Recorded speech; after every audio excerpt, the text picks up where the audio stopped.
എനിക്ക് ഈ ലോകത്ത് ഏറ്റവും ഇഷ്ടമുള്ള എന്താണെന്ന് ചോദിച്ചാൽ ഞാൻ പറയും സിനിമയെന്ന് പറയും. ഞാൻ ഈ സിനിമയിലേക്ക് വരുന്ന എല്ലാവരോടും പറയുന്നതാണ്, നമ്മൾ തുടക്കത്തിലെ എല്ലാ ഫെസിലിറ്റിയും കിട്ടിയ ഒരു സിനിമാക്കാരനായി മാറിയാൽ ഒരിക്കലും അത് സസ്റ്റെയിൻ ചെയ്ത് പോകാൻ പറ്റില്ല. എനിക്കൊക്കെ ഇത് നേടാന്നുണ്ടെങ്കിൽ ആർക്കും പറ്റും. കാരണം ഞാനൊന്നും ഒരു സിനിമ ബാക്ക്ഗ്രൗണ്ടോ ഒന്നുമില്ല വന്ന ആൾ തന്നെ. ഒരുമിച്ച് ഞാനും അവനും കൂടെ പോയി ലൊക്കേഷൻ എന്നിട്ട് കരഞ്ഞിട്ടുണ്ട് ഞങ്ങൾ രണ്ടുപേരും. എന്നിട്ട് എവിടെയെങ്കിലും എനിക്കത് ബോറടിച്ച് തുടങ്ങുവാണെങ്കിൽ ഞാൻ തിരിച്ച് ദേഷ്യപ്പെടും.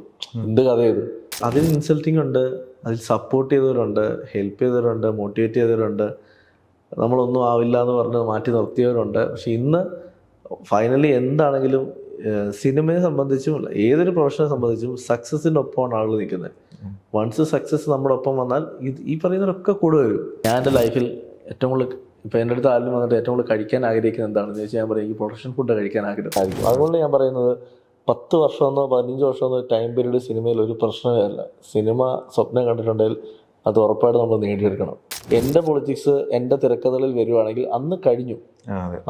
ഒരിക്കലും എൻ്റെ മനസ്സിലുള്ള പൊളിറ്റിക്സ് സിനിമയിലേക്ക് കൊണ്ടുവരാൻ നിൽക്കില്ല. നമ്മുടെ സിനിമ ഒരു തിയേറ്ററിലെ ഹൗസ്ഫുൾ ഷോ ബോർഡ് കാണുമ്പോൾ ഞാൻ പറയുന്നത് എൻ്റെ ഏറ്റവും വലിയ സന്തോഷം തിയേറ്ററിനുള്ളിൽ ഈ ആളുകൾ ഇങ്ങനെ തിക്കി തിരക്കി ഇരുന്ന് സിനിമ കണ്ട് കൈയടിക്കുമല്ലോ.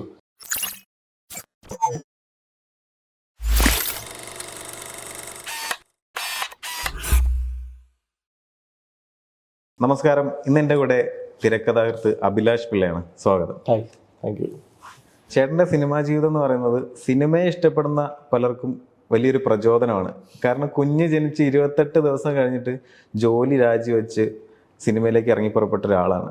അപ്പം എങ്ങനെയാണ് ഈ ഫാമിലിയൊക്കെ സിനിമയോട് പ്രണയം തോന്നി തുടങ്ങുന്നത്? ഞാൻ പല ഇൻ്റർവ്യൂവിലും ഞാൻ പറഞ്ഞിട്ടുള്ളതാണ്, എൻ്റെ ഒരു ചെറുപ്പം മുതൽ എൻ്റെ ഡ്രീം സിനിമ തന്നെയാണ്. പക്ഷെ നമ്മൾ പല സാഹചര്യം കൊണ്ടും അതിലേക്ക് എത്തിപ്പെടാൻ ഒരുപാട് താമസിച്ചു. പിന്നീട് എൻ്റെ പോസ്റ്റ് ഗ്രാജുവേഷന് മുന്നേ ഡിഗ്രി കഴിഞ്ഞപ്പോൾ ഞാൻ ആഗ്രഹിച്ചാണ് പോസ്റ്റ് ഗ്രാജുവേഷന് പകരം എനിക്ക് ഡയറക്ഷൻ പഠിക്കാൻ പോകണം. പക്ഷേ ആ സാഹചര്യം പറ്റിയില്ല. പോസ്റ്റ് ഗ്രാജുവേഷൻ ചെയ്യേണ്ടി വന്നു, ജോലിക്ക് പോകേണ്ടി വന്നു. പിന്നെ എല്ലാം ഇങ്ങനെ ഒത്തു വന്ന് ഫാമിലിയൊക്കെ ആയി എനിക്കിനി ഇതാണ് this is my right time എന്ന് തോന്നിയ മൊമെൻറ്റിലാണ് ഞാൻ സിനിമയിലേക്ക് ഇറങ്ങുന്നത്. പിന്നെ ഇങ്ങനെ 10 വർഷത്തെ യാത്ര, ഏകദേശം ഒരു 10 പതിറ്റാണ്ടെടുത്തു ഇപ്പം സിനിമയിലേക്ക് എത്തിപ്പെടാം. ആ ഒരു കാലയളവ് ഉണ്ടല്ലോ, ഇപ്പോൾ ജോലി രാജിവെച്ചൊരു 10 വർഷം, എങ്ങനെയായിരുന്നു ആ സമയത്തെ ലൈഫ്? സ്ട്രഗ്ലിംഗ് ആണ്. ലൈഫിന് 2 കാര്യമാണ്. ഒന്ന്, ഏത് സിനിമാക്കാരനും അല്ലെങ്കിൽ സക്സസ് ആയിട്ടുള്ള അല്ലെങ്കിൽ ഫെയിലിയർ ആയിട്ടുള്ള രണ്ടും ആയിട്ടുള്ള ഏത് സിനിമാക്കാരോട് ചോദിച്ചാൽ അവർക്ക് പറയാൻ ഇതുപോലൊരു ടൈം പീരീഡിൻ്റെ കഥ കാണും. ഒരു ക്ലീഷേ കഥയാണ്.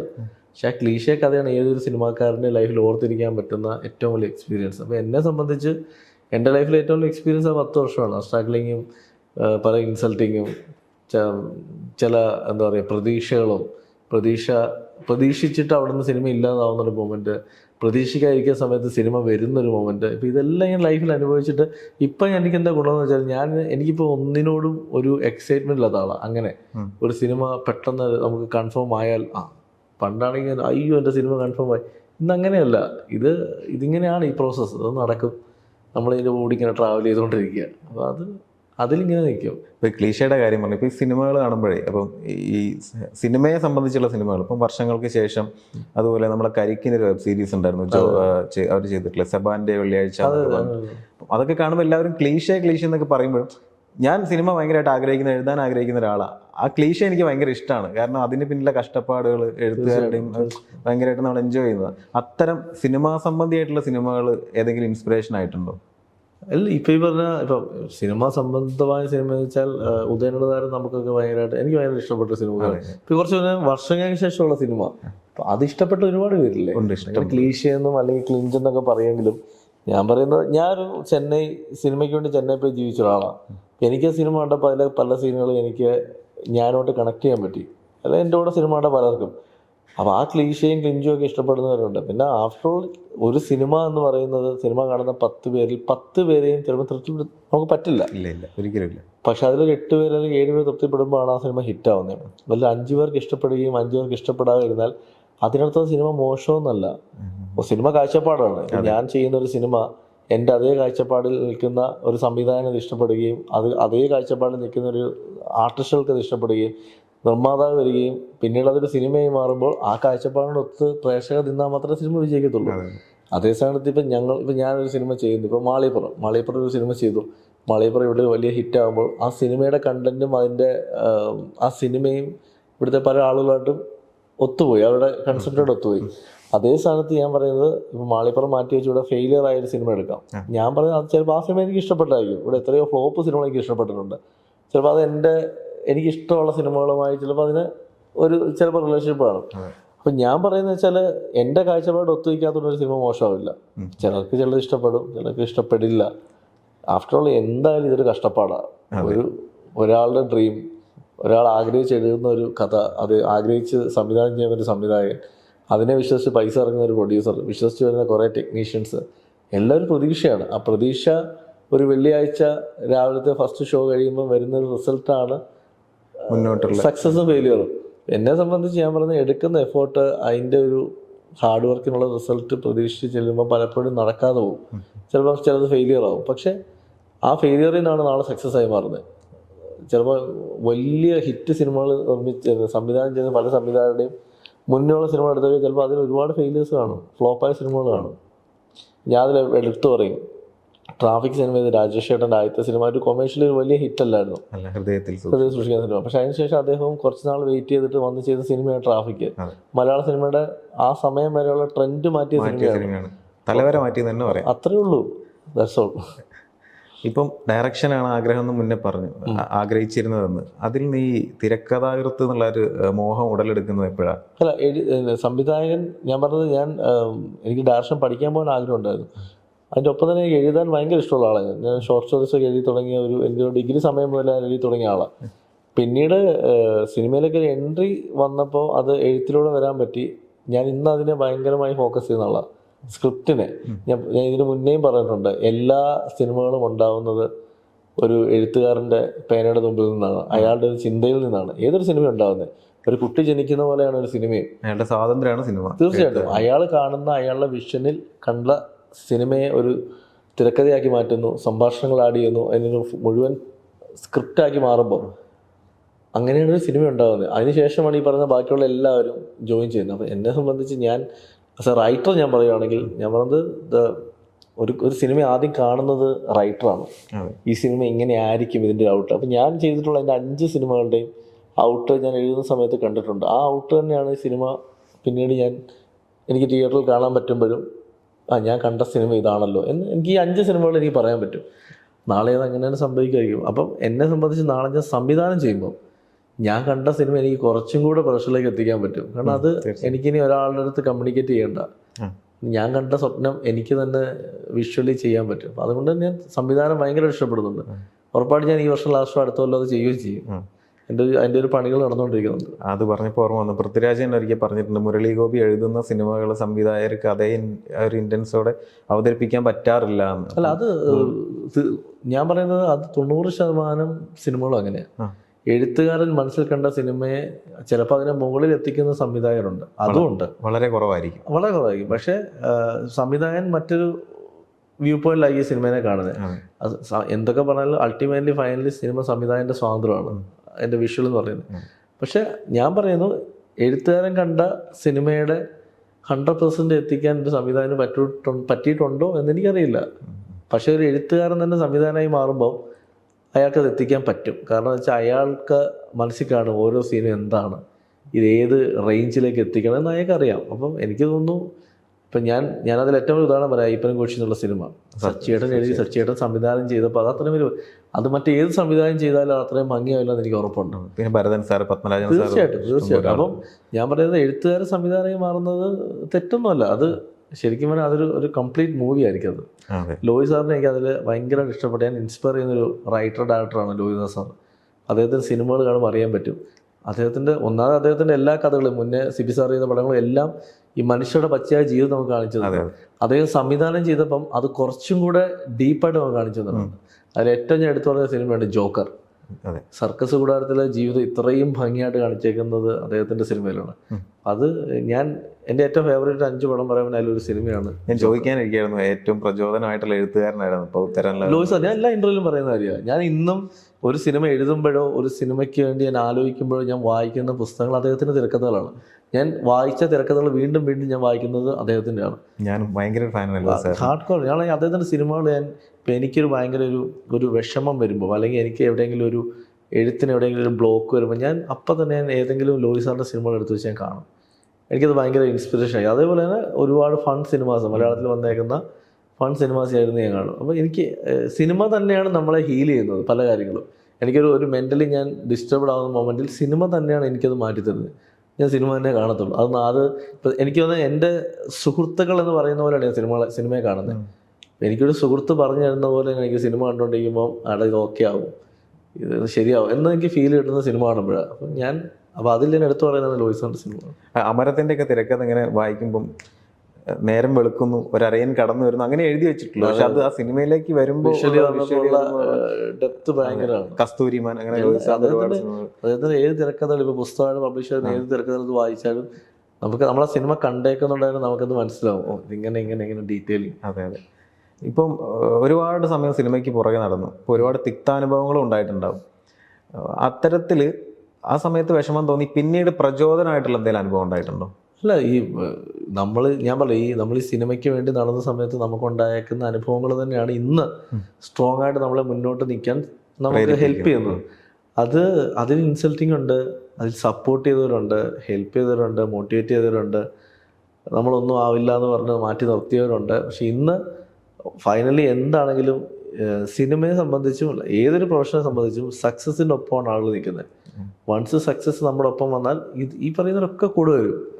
ഞാനത് റിയൽ ലൈഫിൽ കണ്ടിട്ടുള്ളതാണ്. പക്ഷേ എന്നെ സംബന്ധിച്ച് ഞാൻ പറയുന്നു, എനിക്ക് ഇൻസൾട്ട് കിട്ടിയിട്ടുണ്ടെങ്കിൽ അല്ലെങ്കിൽ എനിക്ക് എവിടെയെങ്കിലും എന്നെ മാറ്റി നിർത്തപ്പെട്ടിട്ടുണ്ടെങ്കിൽ അവരൊക്കെ തന്നെയാണ് സിനിമയിലേക്ക് ഞാൻ ഇത്രയും തിരിച്ച് സ്ട്രോങ് ആയിട്ട് വരാനായിട്ട് കാരണമായിരിക്കുന്നത്. കാരണം എന്നെ ആദ്യമേ തൊട്ട് പാമ്പർ ചെയ്ത് ഇങ്ങനെ അങ്ങനെയാണ് കൊണ്ടു നടന്നിരുന്നെങ്കിൽ ഞാനൊന്നും ആവില്ലായിരുന്നു. പക്ഷെ അതേ സമയത്ത് നമുക്ക് കിട്ടാതെ ഇരുന്ന് വാശിയോടുകൂടി ഇത് നേടിയെടുക്കണമെന്ന് ഇറങ്ങിയോണ്ടാണ് സിനിമ. അത് ഞാൻ ഇനി സിനിമയിലേക്ക് വരുന്ന എല്ലാവരോടും പറയുന്നതാണ്. നമ്മൾ തുടക്കത്തിലെ എല്ലാ ഫെസിലിറ്റിയും കിട്ടിയ ഒരു സിനിമാക്കാരനായി മാറിയാൽ ഒരിക്കലും അത് സസ്റ്റെയിൻ ചെയ്ത് പോകാൻ പറ്റില്ല. നമുക്ക് കിട്ടരുത്, പതുക്കെ കിട്ടണം. സമയമെടുത്ത് കിട്ടില്ല എന്ന് തോന്നുന്നൊരു ഒരു മൊമെൻറ്റിൽ നിന്ന് ഒരു ടേണിംഗ് ആണ് നമ്മുടെ കരിയറിൻ്റെ. ആ ടേണിംഗ് ആണ് ഒരു ബെസ്റ്റ് സിനിമ ഉണ്ടാവുന്നത്. അങ്ങനെ ഉണ്ടായ സിനിമ തന്നെയാണ്. ഞാനിപ്പോൾ എൻ്റെ ആദ്യ സിനിമ ചെയ്യുന്നത് 2022 എൻ്റെ സിനിമ റിലീസാവുന്നത്. 2013 ഞാൻ സിനിമയ്ക്ക് വേണ്ടി ഇറങ്ങുന്നത്. അപ്പോൾ ഏകദേശം 10 വർഷമാണ് ആ ഒരു പ്രോസസ്. ഞാനിതുപോലെ ചേട്ടനെ പോലെ എഴുതാൻ ഭയങ്കരമായിട്ട് ആഗ്രഹിക്കുന്നല്ലേ, എഴുതുന്ന ഒരാളാണ്. അപ്പോൾ സിനിമയ്ക്ക് വലിയ ഇറങ്ങി പുറപ്പെട്ടിട്ട് ഇതുപോലെ ഒരു പ്രമുഖ നടൻ രാവിലെ വിളിച്ചിട്ട് ഞാൻ താമസിക്കുന്ന സ്ഥലത്തു നിന്ന് കിലോമീറ്ററുകളോളപ്പുറം എന്നെ വിളിച്ചു വരുത്തി. രാവിലെ തൊട്ട് ഏകദേശം ഒരു ഭക്ഷണം പോലും കഴിക്കാതെ എനിക്ക് വൈകിട്ട് ഇരുട്ടാവുന്നത് വരെ ആ സ്ഥലത്ത് എന്നെ വെറുതെ നിർത്തിച്ചിട്ടുണ്ട്. ഒരുപാട് അവർക്ക് ഫ്രീ ടൈം ഉണ്ടായിട്ടും മഴ പെയ്തിട്ടും അവർ ചുമ്മാ കളിച്ച് രസിച്ചിരിക്കുമ്പോഴും നമ്മളെ മൈൻഡ് അത് അകറ്റി നിർത്തിയിട്ട് ഒരു പട്ടിക്ക് കൊടുക്കുന്ന വില പോലും തരാതെ ഒതുക്കി നിർത്തിയിട്ട് ലാസ്റ്റ് തല കറങ്ങിയിട്ട് ഞാൻ അവിടെ നിന്ന് പോകുന്നുണ്ട് എന്തെങ്കിലും ഭക്ഷണം കഴിക്കാൻ വേണ്ടിയിട്ട്. അതിനിടയിൽ ഇവർ പറഞ്ഞിട്ടുണ്ടായിരുന്നു സെക്യൂരിറ്റി ആയിട്ട് ബൗൺസറായിട്ടൊക്കെ നിൽക്കാൻ ആളുകളെ. അതിന് വരെ ഞാൻ നിന്ന് കൊടുത്തിട്ട് നമ്മൾ അത്രയും സഹകരിച്ച് നിന്നിട്ട് നമ്മളെ മൈൻഡ് ചെയ്യാതെ അടുത്ത ദിവസം പുലർച്ചെ വരാൻ പറഞ്ഞ അവരെ ഹോട്ടലിൽ പോയിട്ട് വീണ്ടും എന്നെ രാവിലെ വരെ അവിടെ ഇരുത്തി അങ്ങനെ അപമാനിച്ചിട്ട് ഞാൻ തകർന്നു പോയിട്ടുള്ള സന്ദർഭങ്ങളൊക്കെ ഉണ്ടായിട്ടുണ്ട്. ഭയങ്കര ദേഷ്യം ഇതൊക്കെയാണ്. പക്ഷെ നടനെ അറിയുമെന്നറിയില്ല, അയാളുടെ മാനേജറാണ് എന്നോട് അങ്ങനെ കാണിച്ചിട്ടുള്ളത്. അത്തരത്തിലുള്ള അനുഭവങ്ങൾ എന്തെങ്കിലും? വൈശാഖി പറഞ്ഞ ഈ കഥ ക്ലീശ കഥയാണ്. ഇതൊക്കെ എൻ്റെ ജീവിതത്തിൽ ഇതേപോലെ ഉണ്ടായിട്ടുണ്ട്.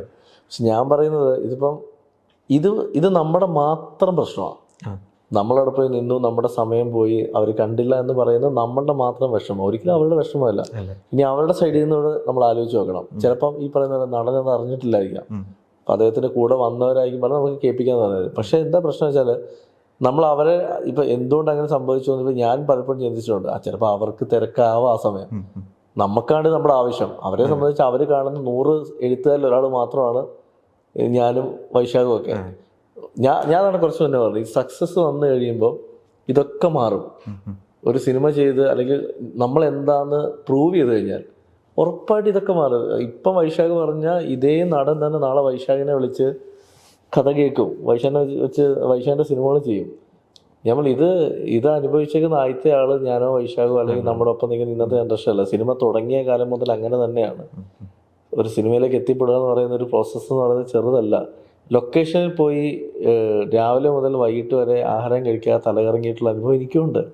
വൈശാഖ് ഇത് പറയുമ്പോൾ ഞാൻ കേട്ടിരുന്ന അതാണ്. ഇതിപ്പോൾ ഞാൻ മാത്രമല്ല, എത്രയോ എൻ്റെ കൂടെ എനിക്ക് അറിയാവുന്ന ഇന്ന് ഇൻഡസ്ട്രി നിൽക്കുന്ന പ്രഗത്ഭരായ എത്രയോ എഴുത്തുകാർ, എത്രയോ സംവിധായകർ ഞങ്ങളുടെ ആ കാലം മുതൽ 2012 മുതലുള്ള യാത്രയിൽ ഞാൻ കണ്ടിട്ടുണ്ട്. ഇന്ന് സൂപ്പർ ഡ്യൂപ്പർ ഹിറ്റ് അടിച്ചിരിക്കുന്ന സംവിധായകൻ വരെ ഒരുമിച്ച് ഞാനും അവനും കൂടെ പോയി ലൊക്കേഷനിൽ നിന്നിട്ട് കരഞ്ഞിട്ടുണ്ട് ഞങ്ങൾ രണ്ടുപേരും. ഇന്ന് മലയാള സിനിമ ഇൻഡസ്ട്രിയിലെ ഏറ്റവും സൂപ്പർ ഡ്യൂപ്പർ ഹിറ്റ് അടിച്ച 5 പടത്തിൽ ഒരു പടം ചെയ്ത ആള് ഞാൻ പറയുന്നത് വിഷ്ണു, മാളിപ്പുറം വിഷ്ണുവിൻ്റെ കാര്യമല്ല, അവൻ ഇതേപോലെ തന്നെ ഞങ്ങൾ ഒരുമിച്ച് പോയി നിന്നിട്ടുണ്ട്.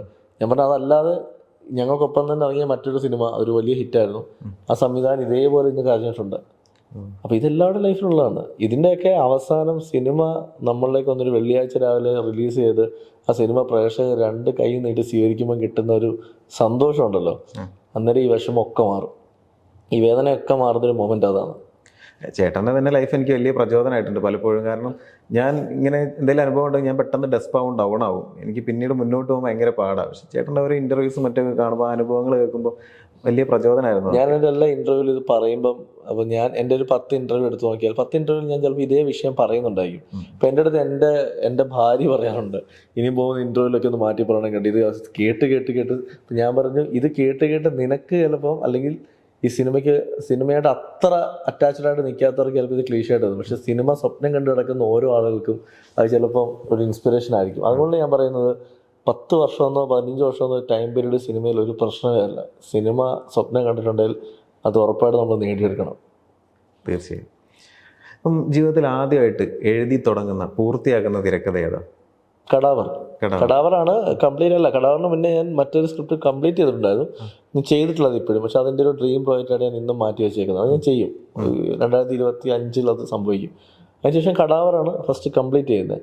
അതിനുശേഷം എഴുതുന്നത് 10-ാം വളവ്, മാളികപ്പുറം എഴുതി തുടങ്ങി, നൈറ്റ് ഡ്രൈവ്, പിന്നെ ഞാൻ പറഞ്ഞില്ലേ ഏകദേശം ഒരു 40ഓളം തിരക്കഥകളുടെ ഒരു ഓർഡർ ഞാൻ ഈ കഴിഞ്ഞ 10 വർഷമായിട്ട് ഇങ്ങനെ എഴുതി സൂക്ഷിച്ചു വെച്ചിട്ടുണ്ട്.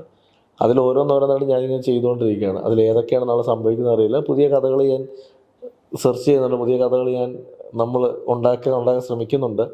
പക്ഷേ എനിക്ക് പ്രിയപ്പെട്ടെന്ന് തോന്നുന്ന കഥകളാണ് ഞാൻ എഴുതി വെച്ചിരിക്കുന്നത്. ഇത് ഓരോന്നോരോന്നായിട്ട് ഞാനിപ്പം സിനിമകളായിക്കൊണ്ടിരിക്കുകയാണ്. അപ്പോൾ ഈ ത്രില്ലർ ജോണറുകളാണോ താല്പര്യം കൂടുതൽ? ത്രില്ലർ ഇഷ്ടമാണ്. ത്രില്ലറാണ് കൂടുതലും ഞാൻ കാണാറുള്ളതും ചെയ്യാൻ ആഗ്രഹിക്കുന്നുണ്ട്. എന്ന് വെച്ചാൽ ആ ജോണർ മാത്രം ചെയ്യുന്ന ആളല്ലേ. ഇപ്പം മാളികപ്പുറം നോക്കുകയാണെങ്കിൽ അതൊരു വേറൊരു മൂഡിലുള്ള സിനിമയായിരുന്നു. നൈറ്റ് ഡ്രൈവ് ശരിക്കും ഒരു സർവൈവൽ ത്രില്ലറാണ്, അതൊരു ഇൻവെസ്റ്റിഗേഷൻ ത്രില്ലറല്ല. കടാവർ ഒരു പക്ക ഇൻവെസ്റ്റിഗേഷൻ ത്രില്ലറായിരുന്നു. 10-ാം വളവ് ഒരു വേറൊരു മൂഡിൽ പറയുന്ന ഒരു ഫാമിലി ഇമോഷണൽ ത്രില്ലറായിരുന്നു. ഇപ്പം ഞാൻ ഇനി റിലീസ് ചെയ്യാൻ പോകുന്ന ആനന്ദ് ശ്രീബാല ഒരു പക്ക ഇൻവെസ്റ്റിഗേഷൻ ത്രില്ലറാണ്. അതിൻ്റെ ഒപ്പം തന്നെ അതിൽ ഫാമിലി ഇമോഷൻസിനും കൂടെ ഇമ്പോർട്ടൻസ് കൊടുത്തുള്ളൊരു തിരക്കഥയാണ്. ഇതിനെ ബ്രേക്ക് ചെയ്തൊരു ജോണറാണ് സുമതി വളവ്. അതൊരു ഫുൾ ഓൺ ഫൺ ഹൊറർ പരിപാടിയാണ്. അപ്പോൾ അത് ഞാൻ ഇതുവരെ ചെയ്യാത്തൊരു പുതിയ ജോണറാണ്. പക്ഷേ എനിക്ക് ഭയങ്കര ഇഷ്ടമുള്ള ജോണറാണ്. ഈ ആളുകളെ പേടിപ്പിക്കാനും ചിരിപ്പിക്കാനും ഭയങ്കര പ്രയാസമാണ്. ഈ 2 കാര്യം ചെയ്യാൻ ശ്രമിക്കുകയാണ്. യഥാർത്ഥ ഒരു കഥയുണ്ടെന്ന് പറയുന്നു സുമതി വളവ് എന്ന് പറഞ്ഞിട്ട്. അപ്പം അതുമായിട്ട് ബന്ധപ്പെട്ടിട്ടുള്ള കഥ തന്നെയായിരിക്കും? അല്ല, ഈ സുമതി വളവ് എന്നുള്ള കഥ, ആ വളവിനെ പറ്റി നമ്മൾ ഒരുപാട് കഥകൾ കേട്ടിട്ടുണ്ട്. പണ്ട് അവിടെ ഒരു തമിഴ് പെൺകുട്ടി മരിച്ചതും, ഈ പറയുന്ന ഗർഭിണിയായ ഒരു പെൺകുട്ടി മരിച്ചതും, പിന്നെ ആ കഥയല്ല നമ്മളെടുക്കാൻ പോകുന്ന സുമതി വളവിൽ പറയുന്ന കഥ. ഇതൊരു ഫിക്ഷൻ തന്നെ ആഡ് ചെയ്തുകൊണ്ട് എന്നാൽ ബേസ്ഡ് ഓൺ ഈ സുമതി വളവിൽ നടന്നിട്ടുള്ള ചില ഇൻസിഡൻസിനൊക്കെ എടുത്തിട്ടാണ് നമ്മൾ ചെയ്യുന്നത്. കഥ ഒരിക്കലും നമ്മൾ കേട്ടിട്ടുള്ള ഈ സുമതി വളവിൻ്റെ കഥയല്ല. ഇതൊരു പുതിയൊരു സാധനമാണ്, പുതിയൊരു കാലഘട്ടത്തിലാണ് ആ കഥ പറയുന്നത്. അത് മീൻസ് ഒരു 90കളുടെ ബാക്ക്ഗ്രൗണ്ടിലാണ് ഈ കഥ പറയുന്നത്. ഇതിൻ്റെ ഞങ്ങളൊരു മോഷൻ പോസ്റ്റർ വിട്ടിരുന്നു ഒരു ടൈറ്റിലിൻ്റെ. അപ്പം അതിലൊരു കഥ പറയുന്നുണ്ട്. ഈ 18-ാം നൂറ്റാണ്ടിൻ്റെ തുടക്കത്തിൽ ഇങ്ങനെ പോകുന്ന കാര്യം പറയുന്നത്, ബ്രിട്ടീഷ് പ്രഭു അവിടെ ചെല്ലുന്നത്. ഇത് ഒരുപാട് പേര് ഈ ഫേസ്ബുക്കിലൊക്കെ ഇട്ട് കണ്ടു, നിങ്ങൾ ആളുകളെ പറ്റിക്കുന്നത്. സുമതി വളവിൻ്റെ കഥ, സുമതി 50കളിലാണ് മരിച്ചത്, ആ സുമതി എങ്ങനെയാണ് ബ്രിട്ടീഷ് ആൾ. ഞാൻ പറയുന്നത്, ഞാൻ എഴുതിയ കഥ, വിഷ്ണു സംവിധാനം ചെയ്യുന്ന കഥ, ഞങ്ങൾ ഷൂട്ട് തുടങ്ങാൻ പോകുന്ന കഥ എന്താ ഞങ്ങൾക്കേ അറിയത്തുള്ളൂ. ഇതറിയാതെയാണ് കുറേ ആളുകൾ ഇങ്ങനെ ഫേസ്ബുക്കിൽ ഇട്ടത്. ആക്ച്വലി അവരീ പറയുന്നത് സുമതി വളവിലെ യഥാർത്ഥ കഥയാണ്. ഞങ്ങൾ അതല്ല സിനിമ ചെയ്യാൻ പോകുന്നത്. ഞങ്ങൾ പറയാൻ പോകുന്ന സിനിമ എന്താണെന്ന് തിയേറ്ററിൽ വരുമ്പോൾ ആളുകൾക്ക് മനസ്സിലാവും, ഇതാണല്ലേ ഇവർ പറയാൻ ഉദ്ദേശിച്ച കഥ എന്നുള്ളത്. അപ്പം അത് സ്ക്രിപ്റ്റ് ഓൾമോസ്റ്റ് ഫൈനലായി. അപ്പം അതിൻ്റെ കാസ്റ്റിങ്ങും കാര്യങ്ങളും നടക്കുകയാണ്. ഓഗസ്റ്റിലാണ് അതിൻ്റെ ഷൂട്ട് തുടങ്ങുന്നത്. ഞങ്ങൾ ക്രിസ്മസിന് തിയേറ്ററിൽ എത്തിക്കാനാണ് ശ്രമിക്കുന്നത്. മുഴുവൻ ജോലികളും കഴിഞ്ഞാൽ ക്രിസ്മസിനെത്തും, അല്ലെങ്കിൽ ജനുവരി തിയേറ്ററിലേക്ക് നമ്മൾ എത്തിക്കും. ഒരു വലിയ സിനിമയാണ്, ഒരു ചെറിയ ക്യാൻവാസ് സിനിമയല്ല, ഒരു വലിയ സിനിമയാണ്. അതിൻ്റെ ഒരു നട്ട്ഷെല്ല് മാത്രമാണ് ഞങ്ങൾ അന്ന് അനൗൺസ് ചെയ്തത്. ഇനി ഒരുപാട് കാര്യങ്ങൾ അതിൽ അനൗൺസ് ചെയ്യാൻ ബാക്കിയുണ്ട്. ഒരുപാട് ഒരുപാട് ആർട്ടിസ്റ്റുകളും വരുന്നൊരു സിനിമയാണ്. ഇപ്പം തുറന്നു ചോദിച്ചോട്ടൊരു കാര്യം, നമ്മുടെ നൈറ്റ് ഡ്രൈവ് എന്ന് പറഞ്ഞ സിനിമ, അതിൻ്റെ എഴുത്ത് ഭയങ്കര രസമാണ്. പക്ഷെ ആ സിനിമ വിചാരിച്ച പോലെ വന്നിട്ടില്ല എന്ന് ആ സിനിമ കണ്ടു കഴിഞ്ഞപ്പോൾ എനിക്ക് പേഴ്സണലി തോന്നിയിരുന്നു. പല കാര്യങ്ങളും ഉണ്ട്. അങ്ങനെ ഒരു സ്വന്തമായിട്ട് തോന്നിയിട്ടുണ്ടായിരുന്നു, നൈറ്റ് ഡ്രൈവ് ചേട്ടൻ വിചാരിച്ചതുപോലെ വന്നിട്ടില്ല. അല്ല, അങ്ങനെയല്ല, അത് ഓരോന്നും ഓരോ രീതി. ഇപ്പോൾ നൈറ്റ് ഡ്രൈവ് എന്നുള്ളൊരു സിനിമ ഞാൻ ചെയ്യുമ്പോൾ അത് വൈശാഖേട്ടൻ എന്ന് പറഞ്ഞ സംവിധായകന് വേണ്ടിയാണ് എഴുതുന്നത്. വൈശാഖേട്ടൻ്റെ സിനിമകൾ അറിയാം, അതൊരു കൊമേഴ്ഷ്യൽ പാക്കേജിൽ പറയുന്ന കഥയാണ്. അപ്പം വൈശാഖേട്ടന് വേണ്ടി ഒരു സിനിമ ഞാൻ എഴുതുമ്പോൾ എനിക്കതിൽ വൈശാഖേട്ടൻ എലമെന്റ്സ് ഉള്ള ആ സിനിമയിൽ കൊണ്ടുവന്നേ പറ്റത്തുള്ളൂ. അപ്പം അതുകൊണ്ട് തന്നെ ഇപ്പം നൈറ്റ് ഡ്രൈവ് എന്നുള്ള സിനിമ എന്നെ സംബന്ധിച്ച് എൻ്റെ ഫേവറേറ്റ് സിനിമകളിലൊന്നാണ് നൈറ്റ് ഡ്രൈവ്. എനിക്ക് ഭയങ്കരമായിട്ട് ഇഷ്ടമാണ് ആ സിനിമ, കണ്ടിരിക്കാനും അത് എഴുതാനും ഇഷ്ടമാണ്.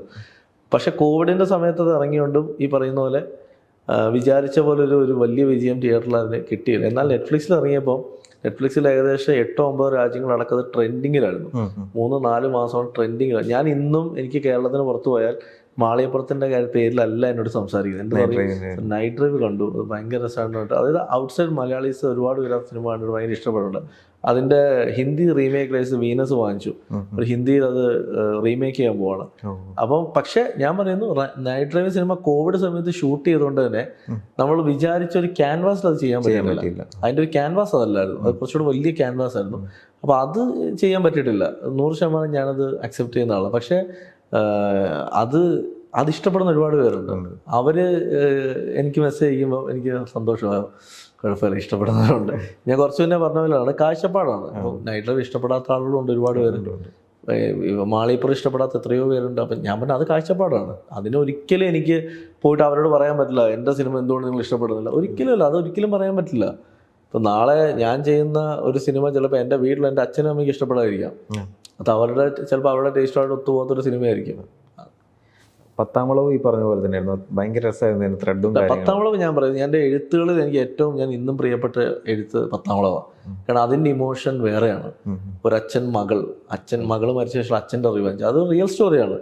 അത് ഞാനത് തമിഴിലേക്ക് ചെയ്യാൻ ഭയങ്കരമായിട്ട് ട്രൈ ചെയ്തുകൊണ്ടിരിക്കുക, തമിഴിൽ അത് ചെയ്യാനായിട്ട്, റീമേക്ക് ചെയ്യാനായിട്ട്. കാരണം അതൊരു കുറച്ചും കൂടെ വലിയ ക്യാൻവാസിൽ അത് ചെയ്യണമെന്ന് എനിക്കുണ്ട്. അതിൻ്റെ ഒരു എഴുത്ത് ശരിക്കും പറഞ്ഞാൽ എൻ്റെ അന്നത്തെ മനസ്സിലെ റെഫറൻസ് നമ്മളൊരു ഇപ്പോൾ താഴ്വാരമൊക്കെ കണ്ടുകൊണ്ടിരിക്കുമ്പോൾ കിട്ടുന്നൊരു മൂഡ് കൊണ്ടുവരാൻ വേണ്ടി, അതും കോവിഡ് സമയത്താണ് ഷൂട്ട് ചെയ്യേണ്ടി വന്നത്. ഈ 2 പടം കോവിഡ് സമയത്താണ് ചെയ്യേണ്ടി വന്നത്. അത് പിന്നെ എന്നെ സംബന്ധിച്ച് അത് എൻ്റെ എൻട്രിയാണ്. എനിക്ക് ആ സമയത്ത് ലിമിറ്റേഷൻസ് ഉണ്ട് പല കാര്യത്തിലും.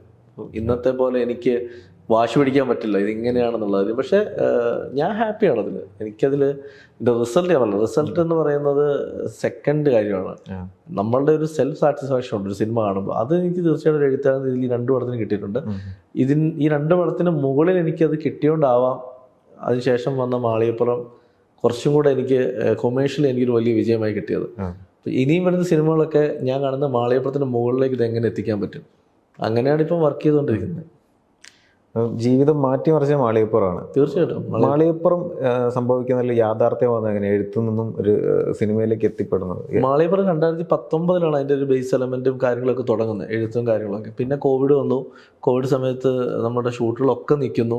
ആ സമയത്ത് ഇതിൻ്റെ ഫൈനൽ സ്ക്രിപ്റ്റിംഗ് എഴുത്ത് നടക്കുക ഞങ്ങളൊരു ഇതില്ല. അപ്പോൾ ആദ്യം ഇത് മറ്റൊരു ആർട്ടിസ്റ്റിനോട് കഥ പറയുന്നു, അദ്ദേഹം ചെയ്യാൻ റെഡിയായിരുന്നു. പക്ഷേ കോവിഡ് വന്ന് എല്ലാ ഷൂട്ടുകളും നിന്നപ്പോൾ അദ്ദേഹത്തിൻ്റെ ഡേറ്റൊക്കെ വലിയ പ്രശ്നങ്ങളിലേക്ക് പോകുന്നു. പിന്നെ ഞങ്ങൾ മറ്റു കുറച്ച് ആർട്ടിസ്റ്റുകളിലേക്ക് മൂവ് ചെയ്യുന്നു. ഇതെല്ലാം ഇങ്ങനെ ഡേറ്റ്സ് പോകുന്ന സമയത്താണ് ഇതിൻ്റെ ആൻഡോച്ചയുടെ ഇതിൻ്റെ പ്രൊഡ്യൂസർ പറയുന്നത് ഉണ്ണീനെ വെച്ച് ആലോചിച്ചാൽ. അങ്ങനെ ഉണ്ണിയും തിരക്കാണ് ആ സമയം. പക്ഷെ ഉണ്ണിയോട് ഈ കഥ പറയാൻ പറ്റി. ഉണ്ണി കഥ കേട്ട് പെട്ടെന്ന് ഭയങ്കരമായിട്ട് ഇൻട്രസ്റ്റ് ആയി, എപ്പോൾ ചെയ്യാൻ പറ്റുമെന്ന് ചോദിച്ചു. അപ്പോൾ ഞങ്ങൾ പറയുന്നത് നമുക്കൊരു 1.5 മാസത്തിനുള്ളിൽ തുടങ്ങാൻ പറ്റുമല്ലോ. അങ്ങനെ പെട്ടെന്ന് ഓണായി. അന്നീ പറയുന്ന പോലെ ഒരു ചെറിയ സിനിമ, വലിയ ബഡ്ജറ്റിലോ കാര്യമോ ചെറിയ സിനിമയായിട്ട് ആലോചിച്ചാണ് അത് നമ്മൾ ചെയ്യുന്നത്. പക്ഷെ ആ കണ്ടന്റിലാണ് ആ പടം നമ്മളിങ്ങനെ ട്രസ്റ്റ് ചെയ്ത് നിൽക്കുന്നത്. അത് ജനങ്ങൾക്ക് ഇഷ്ടപ്പെട്ടു.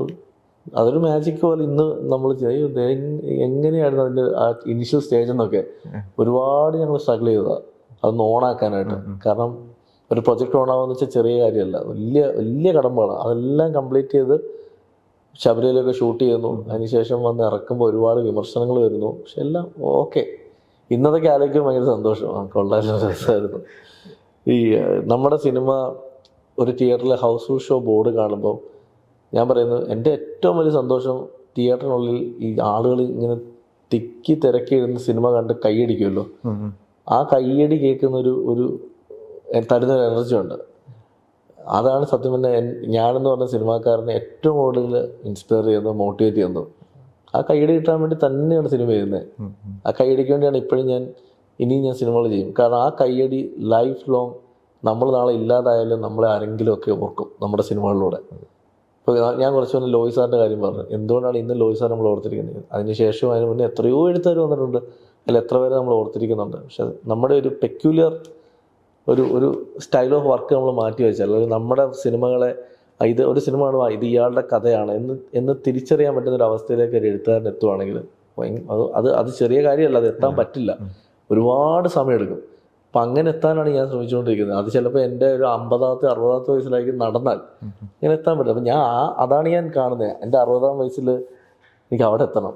ഞാൻ പറഞ്ഞില്ല, എനിക്ക് സിനിമ എന്ന് പറയുന്നത്, എനിക്ക് ഈ ലോകത്ത് ഏറ്റവും ഇഷ്ടമുള്ള എന്താണെന്ന് ചോദിച്ചാൽ പറയും സിനിമയെന്ന് പറയും. ഞാൻ ചിലപ്പോൾ എൻ്റെ ഫാമിലി സെക്കൻഡേ പറയത്തുള്ളൂ. സിനിമയാണ്, അതില്ലാതെ മറ്റൊരു കാര്യമില്ല. സിനിമയോടാണ് പ്രണയം, സിനിമയാണ് എല്ലാം, എല്ലാ കാര്യം സിനിമയാണ്.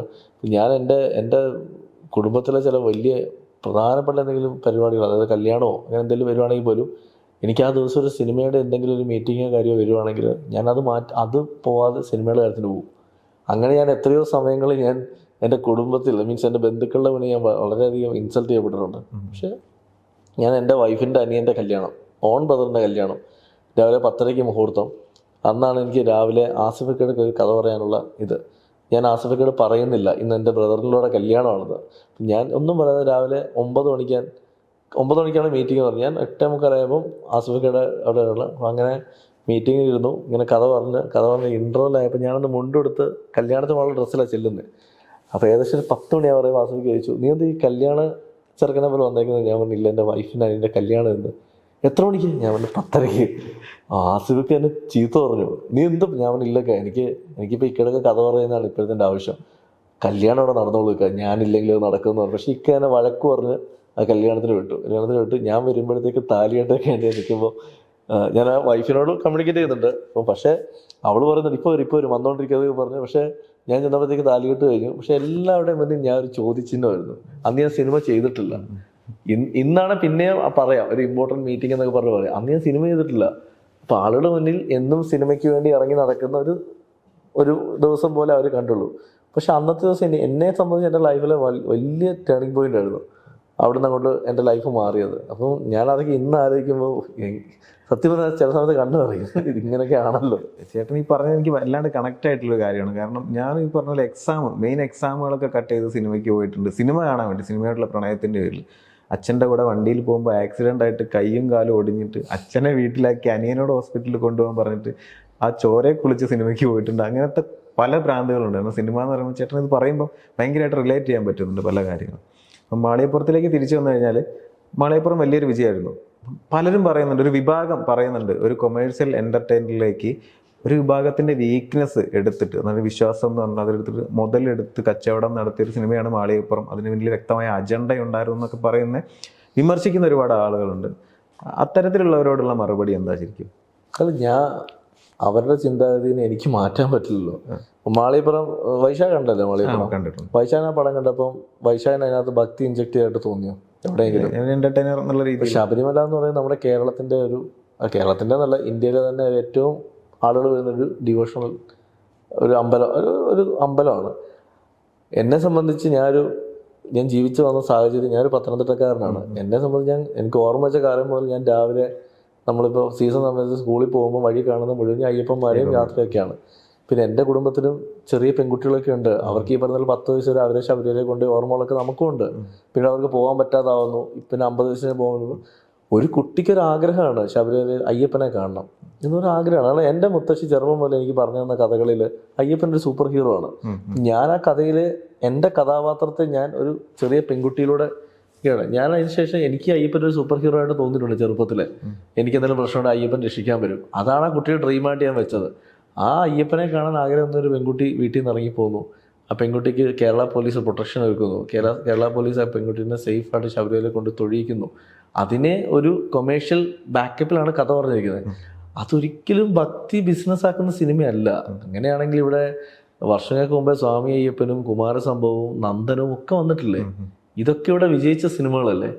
അത് ഇന്നത്തെ കാലഘട്ടത്തിൽ നമ്മുടെ രാഷ്ട്രീയം കുറച്ചും കൂടെ അഗ്രസീവായി നിൽക്കുന്നൊരു സമയത്ത് ഇറങ്ങിയോണ്ടാണ് ഇതിൽ ഈ പ്രശ്നം മുഴുവൻ. പിന്നെ അതിൽ അഭിനയിച്ച ഉണ്ണി മൂന്തൻ എന്ന് പറയുന്ന വ്യക്തിയെ ആ സമയത്ത് അറിയാലോ, ആ സമയത്ത് ഉണ്ണീനെ ഒരു പൊളിറ്റിക്കൽ പെർസ്പെക്റ്റീവിലാണ് കാണുന്നത്. ഉണ്ണി ഇന്ന പാർട്ടിയെ റെപ്രസെന്റ് ചെയ്യുന്ന ആളാണ്. ഉണ്ണി ഇപ്പോഴും അങ്ങനെയാണ് ആളുകൾ. ഞാൻ അത് ഉണ്ണിയുടെ സ്വാതന്ത്ര്യമാണ്.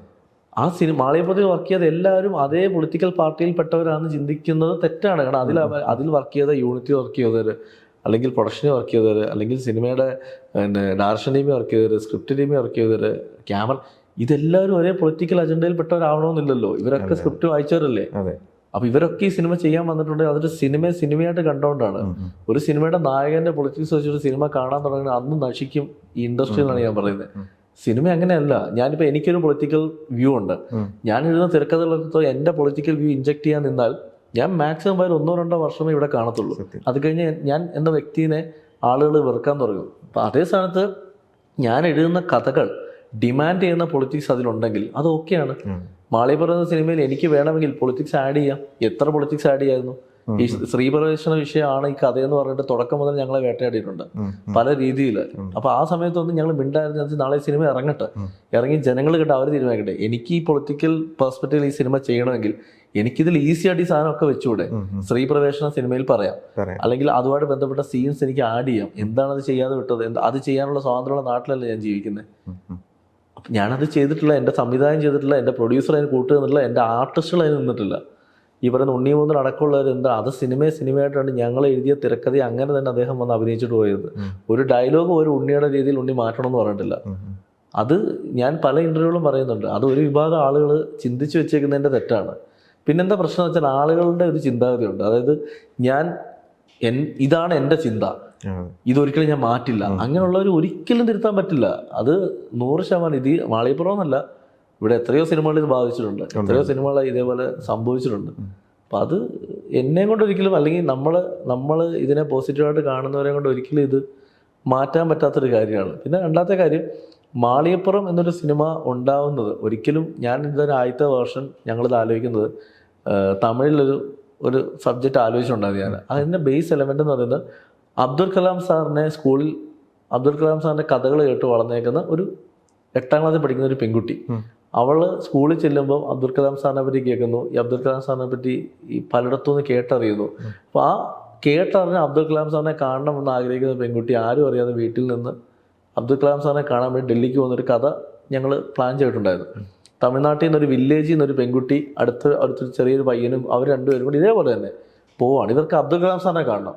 അപ്പോൾ ഇവരാകെ ഇവരുടെ നാട്ടിൽ ഒരു പോലീസുകാരുണ്ട്. ആ പോലീസുകാരോട് മാത്രമേ ചോദിച്ചു, അയാൾ വഴി മനസ്സിലാക്കിയിട്ടാണ് ഇവരിവിടുന്ന് പോകുന്നതും. ഹൈദരാബാദിൽ വെച്ചിട്ട് റെയിൽവേ സ്റ്റേഷനിൽ വെച്ചിട്ട് ട്രെയിനിൽ നിന്ന് ഇറങ്ങേണ്ടി വരികയും അവിടെ ഇവരുടെ കൂടെ കൂടുന്ന ഒരു കഥാപാത്രം, ആ ക്യാരക്ടറാണ് ഈ പറയുന്ന ഉണ്ണി മൂന്നൻ ചെയ്തേക്കുന്ന പോലത്തെ വേഷം. പക്ഷേ ഈ കഥാപാത്രം ഇവരെ ഡൽഹിയിൽ അന്ന് പ്രസിഡൻ്റായിരിക്കുന്ന അബ്ദുൽ കലാം സാറിൻ്റെ ഓഫീസിൽ എത്തിക്കുന്ന കഥയാണ് പ്ലാൻ ചെയ്തിരുന്നത്. ഇതിങ്ങനെ എഴുത്തും കാര്യങ്ങളൊക്കെ ഇങ്ങനെ ആലോചിച്ചിരിക്കുന്ന സമയത്താണ് ഇതേപോലെ ഒരു ദിവസം രാത്രി ഒരു തോട്ട്, ഇതിപ്പോൾ തമിഴിൽ നമുക്ക് മലയാളത്തിൽ ആലോചിച്ചാലോ. അപ്പോൾ മലയാളത്തിൽ ആലോചിക്കുമ്പം നമുക്ക് ഇത്ര ഒരു വൈഡ് ഡൽഹി ഷൂട്ട്, അതൊക്കെ ആരും നമുക്ക് സപ്പോർട്ട് ചെയ്യില്ലെന്ന് ചിന്തിച്ചപ്പോഴാണ് എന്തുകൊണ്ട് ഇത് ശബരിമല ആയിക്കൂടാ. അബ്ദുൽ കലാം സാറിനോട് തോന്നിയ അതേ ആരാധന എത്രയോ ചെറിയ കുട്ടികൾക്ക് അയ്യപ്പൻ എന്ന് പറയുന്നൊരു വികാരമുണ്ട്. അപ്പോൾ അത് യൂസ് ചെയ്യണം. ഇതിപ്പോൾ അയ്യപ്പൻ്റെ സ്ഥാനത്ത് ഞാനിത് ഗുരുവായൂരമ്പലം വെച്ചാലും, അതല്ലെങ്കിൽ ഞാനൊരു ക്രിസ്ത്യൻ ഇപ്പോൾ വല്ലാർപ്പാടം പള്ളി വെച്ചാലും ഞാൻ ഇതേപോലെ തന്നെ വേട്ടയാടപ്പെടും. ഇതേപോലെ ആൾ പറയും, വല്ലാർപ്പാടം വെച്ചിരുന്നെങ്കിൽ പറയും ക്രിസ്ത്യൻ വിശ്വാസത്തെയാണ് മുതലെടുത്തതെന്ന് പറയും. ഇതങ്ങനെയല്ല. അതൊരു യാത്രയാണ്, ഒരു ട്രാവൽ മൂവിയാണ്. അതിനെ ഒരു സിനിമയല്ലേ, അതിനങ്ങനെ കണ്ടാൽ പോലെ.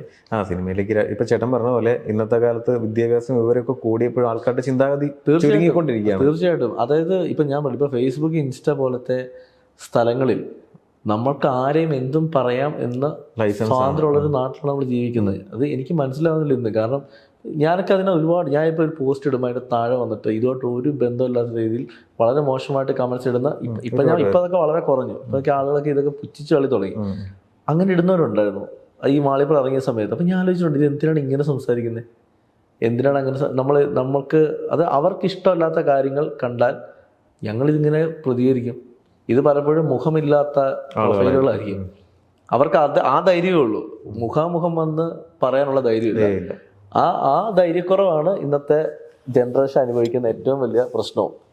ഈ അന്നത്തെ കാലത്താണ്, അതായത് മുന്നത്തെ കാലത്തുണ്ടായിരുന്ന ധൈര്യം, അതായത് മുഖത്ത് നോക്കി സംസാരിക്കാനുള്ള ധൈര്യം ഇന്നത്തെ ജനറേഷനിൽ വളരെ കുറവാണ്. അവരതിന് കാണുന്നൊരു വഴി സോഷ്യൽ മീഡിയയിലൂടെ വന്നിട്ട് പറയുക എനിക്കിത് പറയാൻ പറ്റും. അതല്ല ഒരിക്കലും ഞാൻ പറയുന്നത്. നമുക്ക് പ്രതികരിക്കാം, എന്തിനോടും പ്രതികരിക്കാം. ആ പ്രതികരിക്കുന്നതിന് നമ്മൾ പറയുന്ന സ്റ്റാൻഡ് വേണം. അല്ലാതെ ഒരു കാര്യം കാണുമ്പോഴത്തേക്ക് അത് നെഗറ്റീവ് പറയാൻ വേണ്ടി മാത്രം പറയാൻ നിൽക്കില്ലേ. പലപ്പോഴും അങ്ങനെ ഇവിടുത്തെ പല പ്രശ്നങ്ങളും ഉണ്ടാകുന്നത്. അതെ, എല്ലാത്തിലും ഈ ജാതി മതം രാഷ്ട്രീയം ഇത് ഇൻജക്ട് ചെയ്തുകൊണ്ടാണ് ആളുകൾ സംസാരിക്കുന്നതും നോക്കി കാണുന്നതൊക്കെ. എല്ലാം ഒരു സമയത്ത് അത് ഇല്ലാണ്ടായിരുന്നു. പക്ഷെ ഇതിപ്പോൾ ഇരട്ടിക്ക് തിരിച്ചു വന്നിട്ട് വളരെ ഒരു വിഷം എന്നുള്ള രീതിയിൽ പൊയ്ക്കൊണ്ടിരിക്കുക. ഞാൻ ഒരു വലിയ മോഹൻലാൽ ഫാനാണ്. അപ്പോൾ നമ്മൾ പുള്ളിയുടെ ബർത്ത്ഡേക്ക് എന്തെങ്കിലുമൊക്കെ ഒരു സ്റ്റോറിയോ സ്റ്റാറ്റസ് ഒക്കെ ഇടുമ്പം ചിലവർ പേഴ്സണൽ വന്നിട്ട് ഒരു ചെറിയ പയ്യൻ മെസ്സഞ്ചറിൽ വന്നിട്ട് ചോദിച്ച ചോദ്യമാണ്, അയാളൊരു ഹിന്ദു ആയതുകൊണ്ടല്ലേ നിങ്ങൾ അയാളെ ഇഷ്ടപ്പെട്ടതെന്ന്, അയാൾക്ക് വേറെ എന്താ യോഗ്യത ഉള്ളതെന്ന്. ഞാൻ ശരിക്കും ഷോക്കായിപ്പോയി. അവൻ്റെ പ്രൊഫൈല് തപ്പി നോക്കിയപ്പോൾ ചെറിയൊരു കുട്ടി, 19-20 വയസ്സുള്ളൊരു കുട്ടി. ആ കുട്ടിയാണ് ഈ സംസാരിക്കുന്നത്, അയാളൊരു ഹിന്ദു ആയതുകൊണ്ടല്ലേ. ഹിന്ദു ഇപ്പം മമ്മൂക്കയെ ആരാധിക്കുന്നല്ല, ഹിന്ദു മുസ്ലിം ക്രിസ്ത്യൻ ഒന്നും ഇല്ലല്ലോ, അവരുടെ കഴിവിനെയാണ് നമ്മൾ. പക്ഷെ ഇതൊന്നുമില്ല. ഇപ്പോഴത്തെ കാലത്ത് മതം നോക്കിയിട്ടും ജാതി നോക്കിയിട്ടും ഒക്കെയാണ് പലരും കുട്ടികളെ വളർത്തുന്നത് പോലും അങ്ങനെയാണ്. അത് ഞാൻ പറഞ്ഞില്ല, കുട്ടികളെ വളർത്താനുള്ള കുട്ടികൾ ഈ യൂട്യൂബിലും ഇതിലൊക്കെ കണ്ടു വളരുന്നതിൻ്റെ കുഴപ്പമാണ്. അവർ കാണുന്നത് ഈ വൈകിട്ടത്തെ ചാനൽ ചർച്ചകളിൽ നടക്കുന്ന ഈ ഡിബേറ്റുകൾ ശ്രദ്ധിച്ചിട്ടില്ലേ. എപ്പോഴും ഒരു കണ്ടന്റ് ഉണ്ടാക്കാൻ വേണ്ടി എന്താണോ ആളുകൾക്ക് കേൾക്കാൻ ഇഷ്ടമുള്ള നെഗറ്റീവ് ഇതിനെ പിടിച്ചിട്ടാണല്ലോ ഈ കണ്ടന്റുകൾ ഉണ്ടാക്കുന്നത്, ചാനലുകൾ തന്നെ ഉണ്ട് കണ്ടന്റുകൾ ഉണ്ടാക്കുന്നത്. അപ്പൊ ഞാൻ പറഞ്ഞിട്ട് അതൊക്കെ കാണുന്ന കുട്ടികളല്ലേ, ഇതൊക്കെ ഈ കുട്ടികൾ കാണുകയല്ലേ, അതാണ് പ്രശ്നം. ഇപ്പം എൻ്റെ അടുത്ത് ഞാൻ പറയാം, ഗുരുവായൂർ അമ്പലത്തിൽ ഈ അഹിന്ദുക്കൾക്ക് പ്രവേശനമില്ല എന്ന് പണ്ട് തൊട്ടേ നമുക്കറിയാം. പണ്ട് തൊട്ടേ ഈ അടുത്ത സമയത്ത് ഞാനൊരു മുസ്ലിം പെൺകുട്ടി അവിടെ ഒരു ഗുരുവായൂരപ്പൻ്റെ ഫോട്ടോ വരച്ച് അവിടെ അത് കൊണ്ടുവന്ന് റീൽ ഞാൻ കണ്ടു, സോഷ്യൽ മീഡിയ റീൽ അത്. അപ്പോൾ എൻ്റെ ഇളയ മകള്, അവൾക്ക് ഒരു 6-7 വയസ്സേ ഉള്ളൂ. അപ്പോൾ അവൾ എൻ്റെ അടുത്ത് ചോദിച്ചിട്ടുണ്ട്, അതെന്താ ചേച്ചീനകത്ത് കയറ്റാത്തത്. ഞാനിതിന് എന്തുത്തരം പറഞ്ഞു കൊടുക്കാൻ പറ്റും? മോളെ അത് ഹിന്ദു അല്ലാത്തതുകൊണ്ട് അകത്ത് കയറ്റുന്നില്ല എന്നല്ല എനിക്ക് പറഞ്ഞു കൊടുക്കാൻ പറ്റും. ആ കേൾക്കുന്ന ആ കുട്ടിയപ്പോൾ എന്താ വരുന്നത്, അപ്പോൾ ഹിന്ദു അല്ലാത്ത ആളുകളെ ചില സ്ഥലങ്ങളിൽ കയറ്റില്ല, അപ്പോൾ അതെന്തോ പ്രശ്നമുണ്ട്. ഞാനത് പറഞ്ഞു കൊടുക്കാൻ ആഗ്രഹിക്കുന്നില്ല. അതുകൊണ്ട് തന്നെ ഞാൻ പറഞ്ഞു അങ്ങനെയല്ല മോളെ, ആ ചേച്ചിക്ക് എന്തോ വയ്യാത്തതുകൊണ്ടാണ്. അപ്പം പക്ഷെ നാളെ ഇവർ വളർന്നു വരുമ്പോൾ ഇവരിത് അറിയാണല്ലോ ഇങ്ങനെയൊക്കെ തന്നെയാണ് ഇവിടെ സംഭവിക്കുന്നതെന്നുള്ളതും. പക്ഷേ ഞാൻ പറഞ്ഞിട്ട് ചില കാര്യങ്ങൾ ചില മാറ്റങ്ങളൊക്കെ ഇനിയും വരുന്ന കാലഘട്ടത്തിൽ സംഭവിക്കും. അതാണ് ഈ ഓരോ കാലഘട്ടത്തിലും ഓരോരോ മാറ്റങ്ങൾ സംഭവിച്ചുകൊണ്ടാണല്ലോ ഇന്ന് നമ്മളൊക്കെ ഇവിടെ ഇരുന്ന് പല കാര്യം സ്വാതന്ത്ര്യമായിട്ട് സംസാരിക്കുന്നത്. ഇപ്പോൾ പണ്ട് ക്ഷേത്രങ്ങളിൽ താഴ്ന്ന ജാതിക്കാർക്ക് പ്രവേശനം ഇല്ലാത്ത സ്ഥലത്തു നിന്ന് അതെല്ലാം മാറി പല കാര്യങ്ങളുമായിട്ട് ഇതൊക്കെ ചേഞ്ച് വന്നു എന്ന് പറയുന്ന പോലെ. ഇപ്പോൾ പൊളിറ്റിക്സ് സംസാരിക്കുകയാണെങ്കിൽ ഇപ്പോൾ അടുത്ത സമയത്ത് സുരേഷ് ഗോപി സാറ് ഇലക്ഷന് ജയിച്ച സമയത്ത് സിനിമ ഇൻഡസ്ട്രിയിലെ എല്ലാവരും അദ്ദേഹത്തിന് വേണ്ടി പോസ്റ്റ് ഇട്ടു. പോസ്റ്റ് അഭിനന്ദനമാണ്, നമ്മളെല്ലാവരും ഇട്ടു, സഹപ്രവർത്തകൻ. അതായത് അത് മാത്രമല്ല, അദ്ദേഹത്തിന് പേഴ്സണലി എല്ലാവർക്കും ഇഷ്ടമാണ്. അദ്ദേഹം അങ്ങനത്തെ സോഷ്യൽ ആക്ടിവിറ്റി ചെയ്യുന്ന ഒരു മനുഷ്യനാണ്. സിനിമാക്കാരെന്ന് മാറ്റി നിർത്തിയാൽ പോലും അദ്ദേഹത്തിന് ഒരു പച്ചയ മനുഷ്യനായിട്ട് എല്ലാവർക്കും ഇഷ്ടമാണ്. സീരിയസ്ലി എനിക്ക് അദ്ദേഹത്തെ വളരെ ഇഷ്ടമാണ്. അദ്ദേഹം ചെയ്ത എത്രയോ കാര്യങ്ങൾ നമുക്ക് നേരിട്ട് അറിയാം. അപ്പം നമ്മളൊക്കെ അദ്ദേഹത്തിന് വേണ്ടി ഒരു പോസ്റ്റ് ഇടുമ്പോൾ അതിൻ്റെ താഴെ വന്നിട്ട് വളരെ മോശമായിട്ട് അദ്ദേഹത്തെ മോശമായിട്ട് നമ്മളെ മോശമായിട്ടൊക്കെ പറയുന്നത് ഞാൻ കണ്ടിട്ടുണ്ട്. അതൊരു ഫ്രസ്ട്രേഷനാണ്. സീരിയസ്ലി അതൊരു ഫ്രസ്ട്രേഷനാണ്. അദ്ദേഹം റെപ്രസെൻറ്റേറ്റ് ചെയ്യുന്ന പാർട്ടിയുള്ള ഫ്രസ്ട്രേഷൻ ആവാം, അല്ലെങ്കിൽ അദ്ദേഹം സുരേഷ് ഗോപി എന്ന് പറയുന്ന വ്യക്തിയോടുള്ള ഫ്രസ്ട്രേഷൻ ആവാം. പക്ഷെ അൾട്ടിമേറ്റ്ലി എന്തൊക്കെ പറഞ്ഞാലും കൂടെ ജോലി ചെയ്യുന്ന ഒരാൾ വിജയിച്ചപ്പോൾ ഞങ്ങൾക്ക് ഹാപ്പിയാണ്. അദ്ദേഹം കേന്ദ്രമന്ത്രി ആയപ്പോൾ ഹാപ്പിയാണ്. നമ്മൾ അതിനാണ് ഒരു പോസ്റ്റ് ഇടുന്നത്. അതിനെ വന്ന് വിമർശിക്കുക. എത്രയോ പേര് അദ്ദേഹത്തിൻ്റെ കൂടെ ഒരു മണിക്കൂർ ഇരുന്ന് സംസാരിക്കുന്നവർക്ക് അറിയാം അദ്ദേഹത്തിൻ്റെ സ്വഭാവം എന്താണെന്നുള്ളത്, ആ വ്യക്തി എന്താണെന്നുള്ളത്. അത് മനസ്സിലാക്കിയ ഞാനൊക്കെ അത് ഒരുപാട് മനസ്സിലാക്കിയിട്ടുണ്ട്. അതുകൊണ്ട് തന്നെ ഞാൻ പേഴ്സണലി എനിക്ക് അദ്ദേഹത്തെ ജയിക്കണമെന്ന് ആഗ്രഹമായിരുന്നു. അത് പാർട്ടി നോക്കിയിട്ടല്ല, ആ വ്യക്തിനെ നോക്കിയിട്ടായിരുന്നു. അപ്പോൾ ആ വിജയം ഞാനെന്ന് ഫേസ്ബുക്കിൽ പോസ്റ്റ് ഇട്ട് എന്തായിരുന്നു, എല്ലാവരും ആഗ്രഹിച്ച വിജയം എന്ന് പറയുമ്പോഴത്തേക്ക് താഴെ കുറവുണ്ട്. ഞങ്ങൾ ആഗ്രഹിച്ചിട്ടില്ല, ഞങ്ങളത് വിജയമായിട്ട് കാണുന്നില്ല എന്ന് പറയുമ്പോഴത്തേക്ക് ഞാൻ എന്താണ് ഇവരുടെ ഉള്ളിലെ ഫ്രസ്ട്രേഷൻ.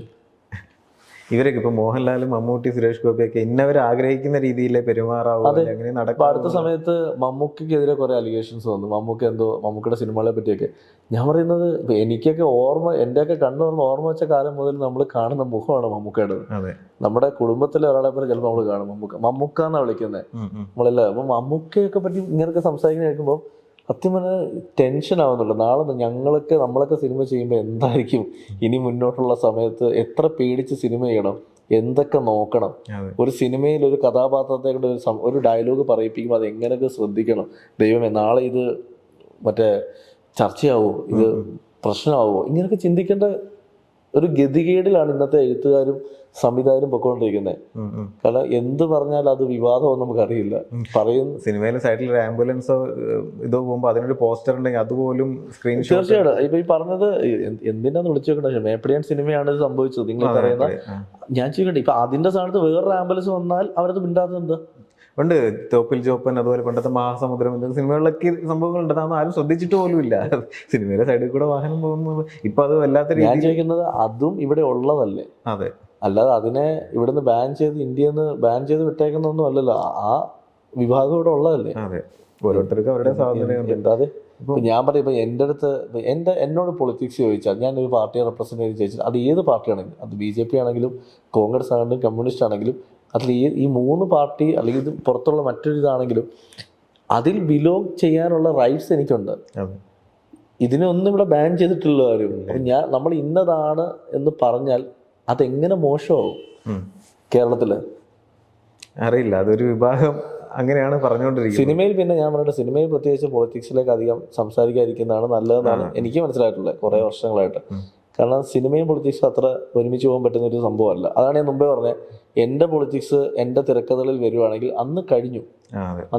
ഒരിക്കലും എൻ്റെ മനസ്സിലുള്ള പൊളിറ്റിക്സ് സിനിമയിലേക്ക് കൊണ്ടുവരാൻ നിൽക്കില്ല, ഒന്നിനെ പൊക്കാൻ വേണ്ടി മറ്റൊന്നിനെ താക്കാൻ നിൽക്കാതെ. കാരണം സിനിമ എന്ന് പറയുന്നത് കഥ ഡിമാൻഡ് ചെയ്യുന്ന പോലെ മാത്രം കഥാപാത്രം കൊണ്ട് ഡയലോഗ് പറയിപ്പിക്കുക. അല്ലാതെ ആർക്കെങ്കിലും നമുക്ക് ആരുടെയും ദേഷ്യം ഉണ്ടെങ്കിൽ അത് തീർക്കാൻ വേണ്ടി ഒരു ക്യാരക്ടറിനെ കൊണ്ട് ഒരു ഡയലോഗ് പറയിപ്പിക്കുക. അപ്പോൾ ഇന്ന് തിയേറ്ററിൽ പറയാ അത് മറ്റേ ഇതിനിട്ട് കൊട്ടിയതാണ് എന്തിനാണ് അതിൻ്റെ ആവശ്യം? അപ്പം സിനിമ എഴുത്തുകാരൻ്റെ സ്വാതന്ത്ര്യമാണ്. ചേട്ടനൊരു എഴുത്തുകാരനായതുകൊണ്ട് ഇന്നത് സിനിമയിൽ ഗ്ലോറിഫൈ ചെയ്യപ്പെടാൻ പാടില്ല എന്ന് തോന്നിയ എന്തെങ്കിലും കാര്യങ്ങളുണ്ടോ? ചേട്ടൻ അത് ഒരിക്കലും എഴുതില്ല എന്ന് തീരുമാനിച്ച എന്തെങ്കിലും കാര്യങ്ങൾ?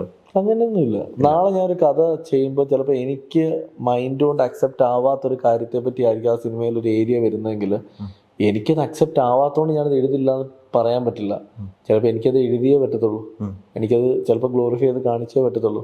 പക്ഷെ ഒരു പരിധി വരെ സൊസൈറ്റിക്ക് തെറ്റായ ഒരു മെസ്സേജ് കൊടുക്കുന്ന ഒരു കാര്യം ഞാൻ ഗ്ലോറിഫൈ ചെയ്യില്ല. ഇപ്പോൾ എൻ്റെ സിനിമകൾ കണ്ടിട്ടുള്ളവർക്ക് അറിയാം, ഞാൻ എപ്പോഴും ഫാമിലി ഓഡിയൻസിന് വളരെ ഇമ്പോർട്ടൻസ് കൊടുത്ത് തിരക്കഥ എഴുതുന്ന ആളാണ്. അപ്പോൾ അതുകൊണ്ട് തന്നെ ഞാൻ എപ്പോഴും ശ്രദ്ധിക്കും. നാളെ കുട്ടികൾ കാണുമ്പോൾ കുട്ടികൾക്ക് ഇതൊരു വേറൊരു രീതിയിൽ അവരുടെ മൈൻഡിലേക്ക് പോകുന്ന പോലത്തെ ഒരു സബ്ജക്റ്റ് ആണെങ്കിൽ ഞാനത് എടുക്കാൻ നിൽക്കില്ല, ഞാനത് എഴുതില്ല. എനിക്ക് ചില അങ്ങനത്തെ ചില ഭാഷകളൊക്കെ ഉള്ള ആളാണ്. സിനിമയിൽ കുട്ടികൾ കാണുമ്പോൾ അല്ലെങ്കിൽ ഫാമിലിയായിട്ട് വന്നിരുന്ന് കാണുമ്പോൾ അവർക്ക് കുട്ടികളോട് പറഞ്ഞു കൊടുക്കാൻ പറ്റാത്ത രീതിയിലൊരു കാര്യം സിനിമ വരില്ലെന്ന് ഞാൻ എപ്പോഴും ശ്രദ്ധിക്കാറുണ്ട്. ഇപ്പോൾ മാളികപ്പുറത്തേക്ക് തിരിച്ചു വന്നു കഴിഞ്ഞാൽ, മാളികപ്പുറത്തിൽ വലിയ രീതിയിൽ ശ്രദ്ധിക്കപ്പെട്ട ഒന്നായിരുന്നു ഫോറസ്റ്റ് ഫൈറ്റ് ഉണ്ണി ചെയ്തിട്ടുള്ളത്. അപ്പോൾ അത് വൈശാഖേട്ടനാണ് കോർഡിനേറ്റ് ചെയ്തതെന്ന് കേട്ടിട്ടുണ്ട്. ആ ഒരു രംഗത്തിലേക്ക് മാത്രം അദ്ദേഹത്തിന് കൊണ്ടുവരാനുള്ള ഒരു കാര്യം അങ്ങനെയല്ല. അതായത് അതിൻ്റെ സംവിധാനം വിഷ്ണുവിൻ്റെ ഫസ്റ്റ് പടമാണ്. ഞങ്ങളൊക്കെ കമ്പാരിറ്റീവ്ലി പുതിയ ആളുകളാണ്. അപ്പം ഇത് ഞങ്ങൾ ആദ്യം പ്ലാൻ ചെയ്ത് വെച്ചേക്കുന്ന ഒരു നോർമൽ ഫൈറ്റ് ആയിരുന്നു. അപ്പം അത് ഒന്ന് എഴുതി വന്നപ്പോഴത്തേക്ക് അതൊന്നും കൂടെ വലിയ സിനിമയുടെ ഏറ്റവും പ്രധാനപ്പെട്ട രംഗങ്ങളിലൊന്നായി. അപ്പം നമുക്ക് ഈ ഡേ ഫോർ നൈറ്റ് അത് ഷൂട്ട് ചെയ്യണം, ഒരുപാട് കടമ്പകളുണ്ട്. ഈ കാട്ടിനകത്ത് ഷൂട്ട് ചെയ്യണമെങ്കിലും നൈറ്റ് ഷൂട്ട് ചെയ്യാൻ ഇത്തിരി ബുദ്ധിമുട്ടുള്ള പ്രശ്നമാണ്. അതിനകത്ത് കുറേ കാര്യങ്ങൾ നിൽക്കുമ്പോൾ ഞങ്ങളെ സംബന്ധിച്ച് എൻ്റെ ആദ്യ സിനിമയാണ് മലയാളത്തിൽ നൈറ്റ് ഡ്രൈവ്. വൈശാഖേട്ടനായിട്ട് ഞാൻ അത്രയും ക്ലോസ് ആണ്.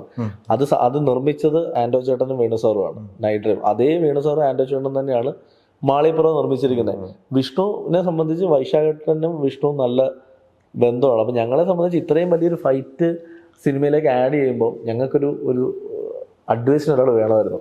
അപ്പോൾ ആ അഡ്വൈസിന് ഞങ്ങൾ വൈശാഖേട്ടനെ വിളിച്ചു. വൈശാഖേട്ടൻ വരുമെന്ന് ഞങ്ങൾക്ക് ഒരു ഉറപ്പുമില്ലായിരുന്നു. പക്ഷേ വൈശാഖേട്ടനെ സംബന്ധിച്ച് അദ്ദേഹം ഞങ്ങൾക്ക് വേണ്ടി വന്നു ഈ വളരെ എല്ലാ രീതിയിലും അദ്ദേഹം ഞങ്ങൾക്ക് ഹെൽപ്പ് ചെയ്തു. അത് ഞങ്ങളെ സംബന്ധിച്ച് ഞങ്ങൾക്കൊരു ലെസൺ ആയിരുന്നു. ഇത് നാളെ ഇനി മുന്നോട്ട് പോകുന്ന സിനിമാ ജീവിതത്തിൽ ഞങ്ങൾക്ക് ഏറ്റവും വലിയ റെഫറൻസ് ആണ് ആ ഒരു ദിവസം ഷൂട്ട്. അത് വലിയ കാര്യമായിരുന്നു, വലിയൊരു അനുഭവം തന്നെ തീർച്ചയായിട്ടും. അതായത് അവരൊക്കെ ഇപ്പം വൈശാഖേട്ടൻ്റെ എല്ലാ സിനിമകളും കാണുമ്പോഴും നമുക്കറിയാം ഫൈറ്റിന് അദ്ദേഹം വലിയ ഇമ്പോർട്ടൻസ് കൊടുക്കും. അപ്പം അതുപോലൊരു എക്സ്പീരിയൻസ്ഡ് ആൾ ഞങ്ങളെ ഹെൽപ്പ് ചെയ്യാൻ വന്നു എന്ന് പറയുന്നത് ഞങ്ങൾക്ക് വലിയ കാര്യമാണ്. അതുപോലെ മാളികപ്പുറം റിലീസായതിനു ശേഷം ലഭിച്ചിട്ടുള്ള പ്രതികരണങ്ങളിൽ ഹൃദയത്തിൽ അത്രയും തട്ടിയിട്ടില്ല, മറക്കാനാവാത്ത ഒന്നേതാ? മറക്കാനാവാത്ത ഏറ്റവും വലിയ ഒരു അനുഭവം എന്ന് പറയുന്നത് ആ സിനിമ ഇറങ്ങിയതിന് ശേഷമാണ് ഞാൻ അറിയുന്നത് ആ സിനിമയിൽ സംഭവിച്ച പോലെ തന്നെ യഥാർത്ഥത്തിൽ ഒരു കുടുംബത്തിൽ സംഭവിച്ചു വന്നു. അവർ ജീവിച്ചിരിപ്പോൾ ആ കുട്ടി ജീവിച്ചിരിക്കുന്ന ഞാൻ ആ കുട്ടീനെ പോയി കാണാൻ പോയി. അതൊരു വലിയ എക്സ്പീരിയൻസ് ആയിരുന്നു. കാരണം ഇന്ന് 2 ദിവസം മുന്നേ ഈ മാളികപ്പുറം TV അന്നേരം ആ കുട്ടിയുടെ പേരൻ്റ് അമ്മ എനിക്ക് മെസ്സേജ് ഇട്ടു, സിനിമ കണ്ടുകൊണ്ടിരിക്കുക, ശ്രദ്ധ എങ്ങനെയാണ് ഇതിൽ ഓരോ സീനും ഞങ്ങളുടെ ജീവിതത്തിൽ അങ്ങനെ എഴുതി വെച്ചത്. പക്ഷേ ഞാൻ ആ കുടുംബത്തെ കാണുന്നതും അങ്ങനെ ഒരു കുടുംബം ഉണ്ടെന്ന് അറിയുന്നത് മാളിപ്പുറം ഇറങ്ങി ഒരു 2 ആഴ്ച കഴിഞ്ഞ ശേഷം. പക്ഷെ എന്തോ നമ്മൾ എഴുതിയത് പോലെ തന്നെ ഒരു ജീവിതത്തിൽ സംഭവിച്ചെന്ന് അറിഞ്ഞപ്പം ഷോക്കായിരുന്നു, ഭയങ്കര ഷോക്കായിപ്പോയി. അങ്ങനത്തെ കുറേ അനുഭവങ്ങളുണ്ട്. ഈ ആത്മഹത്യ ചെയ്യാനായിട്ട് റെഡിയായി മീൻസ് പ്ലാൻ ചെയ്തിരുന്ന ഒരാൾ അതിൽ നിന്ന് മാറിയിട്ട് സൈജു കുറുപ്പേനെ വിളിച്ചു പറഞ്ഞു, ചേട്ടാ ഞാൻ എൻ്റെ ജീവിതം അവസാനിപ്പിക്കാതിരുന്നതാണ്, പക്ഷേ ഈ സിനിമ കണ്ടു കഴിഞ്ഞപ്പം ഈ നമ്മൾ ഇല്ലാതായി കഴിഞ്ഞാൽ നമ്മുടെ കുടുംബം അനുഭവിക്കുന്നത് മനസ്സിലായി ചേട്ടാ, ചെയ്യില്ല. സഹിച്ചേണൊക്കെ ഇത് ഭയങ്കര ഞെട്ടലായിരുന്നു ഇങ്ങനൊരു സംഭവം ഉണ്ടായത്. അതുപോലെ ഉണ്ണി മൂന്തൻ എവിടെ ചെന്നാലും ആളുകൾ ഉണ്ണീനെ വേറൊരു രീതിയിൽ കാണാൻ തുടങ്ങി. ഒരു അതായത് നമ്മളിപ്പോൾ അത് ഇപ്പോൾ പണ്ടൊക്കെ ഉണ്ട്, നമ്മളൊരു ദൈവത്തിൻ്റെ സിനിമ ചെയ്താൽ കുറേ നാളത്തേക്ക് അവർ അങ്ങനെ ട്രീറ്റ് ചെയ്യും. ഉണ്ണി പല സ്ഥലത്ത് പോകുമ്പോൾ ഞാൻ കണ്ടിട്ടുണ്ട് ഉണ്ണീനെ വന്ന് തൊഴുതുകൊണ്ട് സംസാരിക്കുന്നത്. അപ്പം ഞാൻ ചിന്തിച്ചിട്ടുണ്ട്, ഇത് എല്ലാ ആർട്ടിസ്റ്റുകളെയും കിട്ടുന്നൊരു ഭാഗ്യമല്ല. ചിലപ്പം നമുക്ക് 5 കൊല്ലം 10 കൊല്ലം കൂടുമ്പോൾ അങ്ങനെ ഒരു സിനിമ ചെയ്യാൻ പറ്റും. അതൊക്കെ ഒരു അനുഭവമായിരുന്നു. ഉണ്ണി ഏറെ ട്രോൾ ചെയ്യപ്പെട്ടിട്ടുള്ള ഒരു കാര്യമാണ്. കാരണം ഉണ്ണിയുടെ എന്തോ ഒരു സ്റ്റേറ്റ്മെൻറ്റും ഞാൻ ഇനിയുള്ള ആളുകൾ അയ്യപ്പൻ്റെ മുഖമായിട്ട് എന്നെയാണ് കാണുക എന്ന് പറഞ്ഞിട്ടുള്ളത്. അത് ഉണ്ണി പറഞ്ഞതിനെ വേറെ രീതിയിൽ എടുത്തിട്ടാണ് അത് ട്രോൾ ചെയ്യപ്പെട്ടത്. ഉണ്ണി പറഞ്ഞതിൻ്റെ അർത്ഥം അതല്ലല്ലോ. നമ്മളെപ്പോഴും സിനിമയുടെ പ്രത്യേകത എന്താണ്, നമ്മൾ സിനിമയെ ചില കഥാപാത്രങ്ങൾ കുറേ നാൾ നമ്മുടെ മനസ്സിൽ നിൽക്കും. അതങ്ങനെയാണ്. ഇപ്പോൾ കുറേ നാൾ എനിക്ക് ഓർമ്മയുണ്ട്, എൻ്റെയൊക്കെ ചെറുപ്പത്തിലെ ഈ മോനെ ദിനേശ എന്നുള്ള വാക്ക് ഇങ്ങനെ പറഞ്ഞുകൊണ്ട് കിടക്കുമായിരുന്നു. അത് ലാലേട്ടൻ പറഞ്ഞപ്പോഴാണ് നമ്മൾ മോനെ ദിനേശ് നമ്മളെ മുഖത്ത് വരുന്നത് ലാലേട്ടൻ്റെ മുഖമല്ലേ എന്ന് പറയുന്നത്. മാളികപ്പുറം കണ്ടിറങ്ങിപ്പോകുന്ന ആളുകൾ പിന്നെ അയ്യപ്പനോ മാളികപ്പുറം എന്നോ കേൾക്കുമ്പോൾ പെട്ടെന്ന് ഈ സിനിമ ഓർക്കുമ്പോൾ ഈ കല്ലൂരിൻ്റെ മുഖവും ഉണ്ണിയുടെ മുഖവും സ്വാഭാവികമായിട്ട് അവരുടെ രണ്ടുപേരുടെ മുഖം ഓർമ്മ വരും. ഉണ്ണി ആ ഒരു രീതിയിലായിരിക്കും അത് പറഞ്ഞത്. അതിനെ വേറെ രീതിയിൽ വളച്ചൊടിച്ച് ഉണ്ണി ഇനി മുതൽ അയ്യപ്പനാന്ന് പറഞ്ഞു.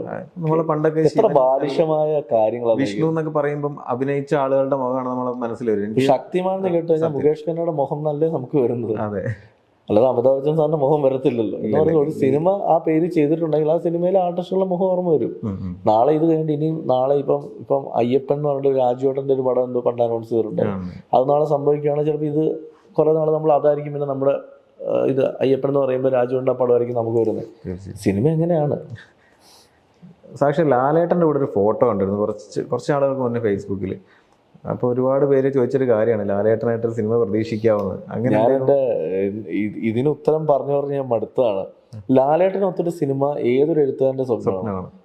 അത് ഞാനെന്നല്ല, സിനിമയിലേക്ക് ഇറങ്ങിയേക്കുന്ന എല്ലാ എഴുത്തുകാരും എല്ലാവർക്കും ആ സ്വപ്നം കാണും. അപ്പോൾ എനിക്ക് ആ സ്വപ്നമുണ്ട്. അപ്പോൾ ലാലേട്ടനിലേക്ക് ഞാനിങ്ങനെ എത്തിക്കൊണ്ടിരിക്കുകയാണ്, കഥകൾ പറയുന്നുണ്ട്, സംസാരിക്കുന്നുണ്ട്. തീർച്ചയായിട്ടും ഒരു സിനിമ സംഭവിക്കും.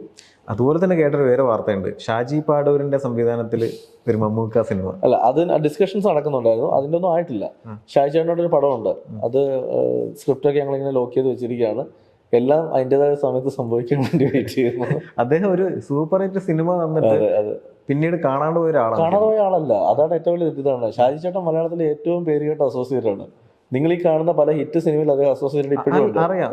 പക്ഷെ ഞാൻ പറയുന്നത് ഇൻഡിപെൻഡന്റ് ആയിട്ട് അല്ല, അതാണ് പറഞ്ഞത്. ഷാജി ചേട്ടനെ സംബന്ധിച്ച് ഈ സിനിമ 2 രീതിയിലാണ്. ഒന്ന്, സിനിമയോട് വലിയ രീതിയിൽ നമുക്കൊരു ആത്മബന്ധം ഉണ്ടെങ്കിൽ നമ്മൾ സിനിമയിൽ തന്നെ നിൽക്കും. പിന്നെ ഒരു പ്രൊജക്റ്റ് ആക്കി എടുക്കുക എന്ന് പറയുന്നത് ചെറിയ കാര്യമല്ല. വലിയ, പ്രത്യേകിച്ച് വിജയിച്ച് നിൽക്കുന്ന ആള്. നമുക്ക് വിജയിച്ച് നിൽക്കുമ്പം പണ്ടത്തെ പോലെ അല്ല, ഒരുപാട് ഘടകങ്ങളുണ്ട്. പിന്നെ സിനിമ വേറൊരു വേർഷൻ പൈസയാണ്. ഒന്നുകിൽ പൈസയുടെ പുറകെ പോകണം, അല്ലെങ്കിൽ നമ്മൾ നല്ല സിനിമയുടെ പുറകെ പോകണം. ഷാജിച്ചേട്ടൻ നല്ല സിനിമയുടെ പുറകെ ആളാണ്.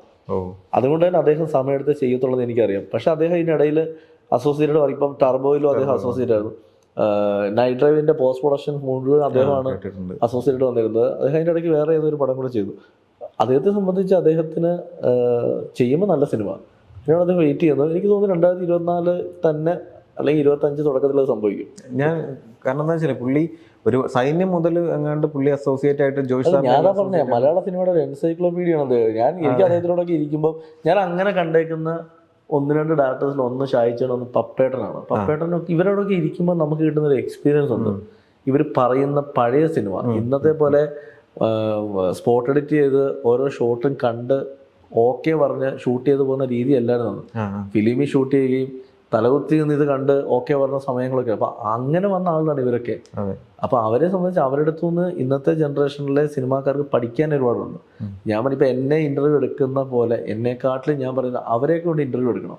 ഞാൻ സുരേഷ് ബാബു സാറിന് കഴിഞ്ഞ ദിവസം ഇന്റർവ്യൂ എടുത്തപ്പോൾ തീർച്ചയായും ചോദിച്ചിട്ടുള്ള ഒരു കാര്യം, എൻ്റെ ഒരു കൗതുകം കൊണ്ട് ചോദിച്ചാണ്. കാരണം മോണിറ്റർ ഇല്ലാത്ത സമയത്ത് എങ്ങനെയാണ് ഇത്രയും ആക്ടേഴ്സിന് ഒരുമിച്ച് കൊണ്ടുപോകുന്നത്? അതൊരു ചെറിയ കാര്യമല്ല. ഞാനിപ്പോൾ ഈ കണ്ടിന്യൂറ്റി ഒക്കെ നോക്കുന്ന കാണുമ്പോൾ സത്യം പറഞ്ഞാൽ എനിക്ക് ചിരി വരും.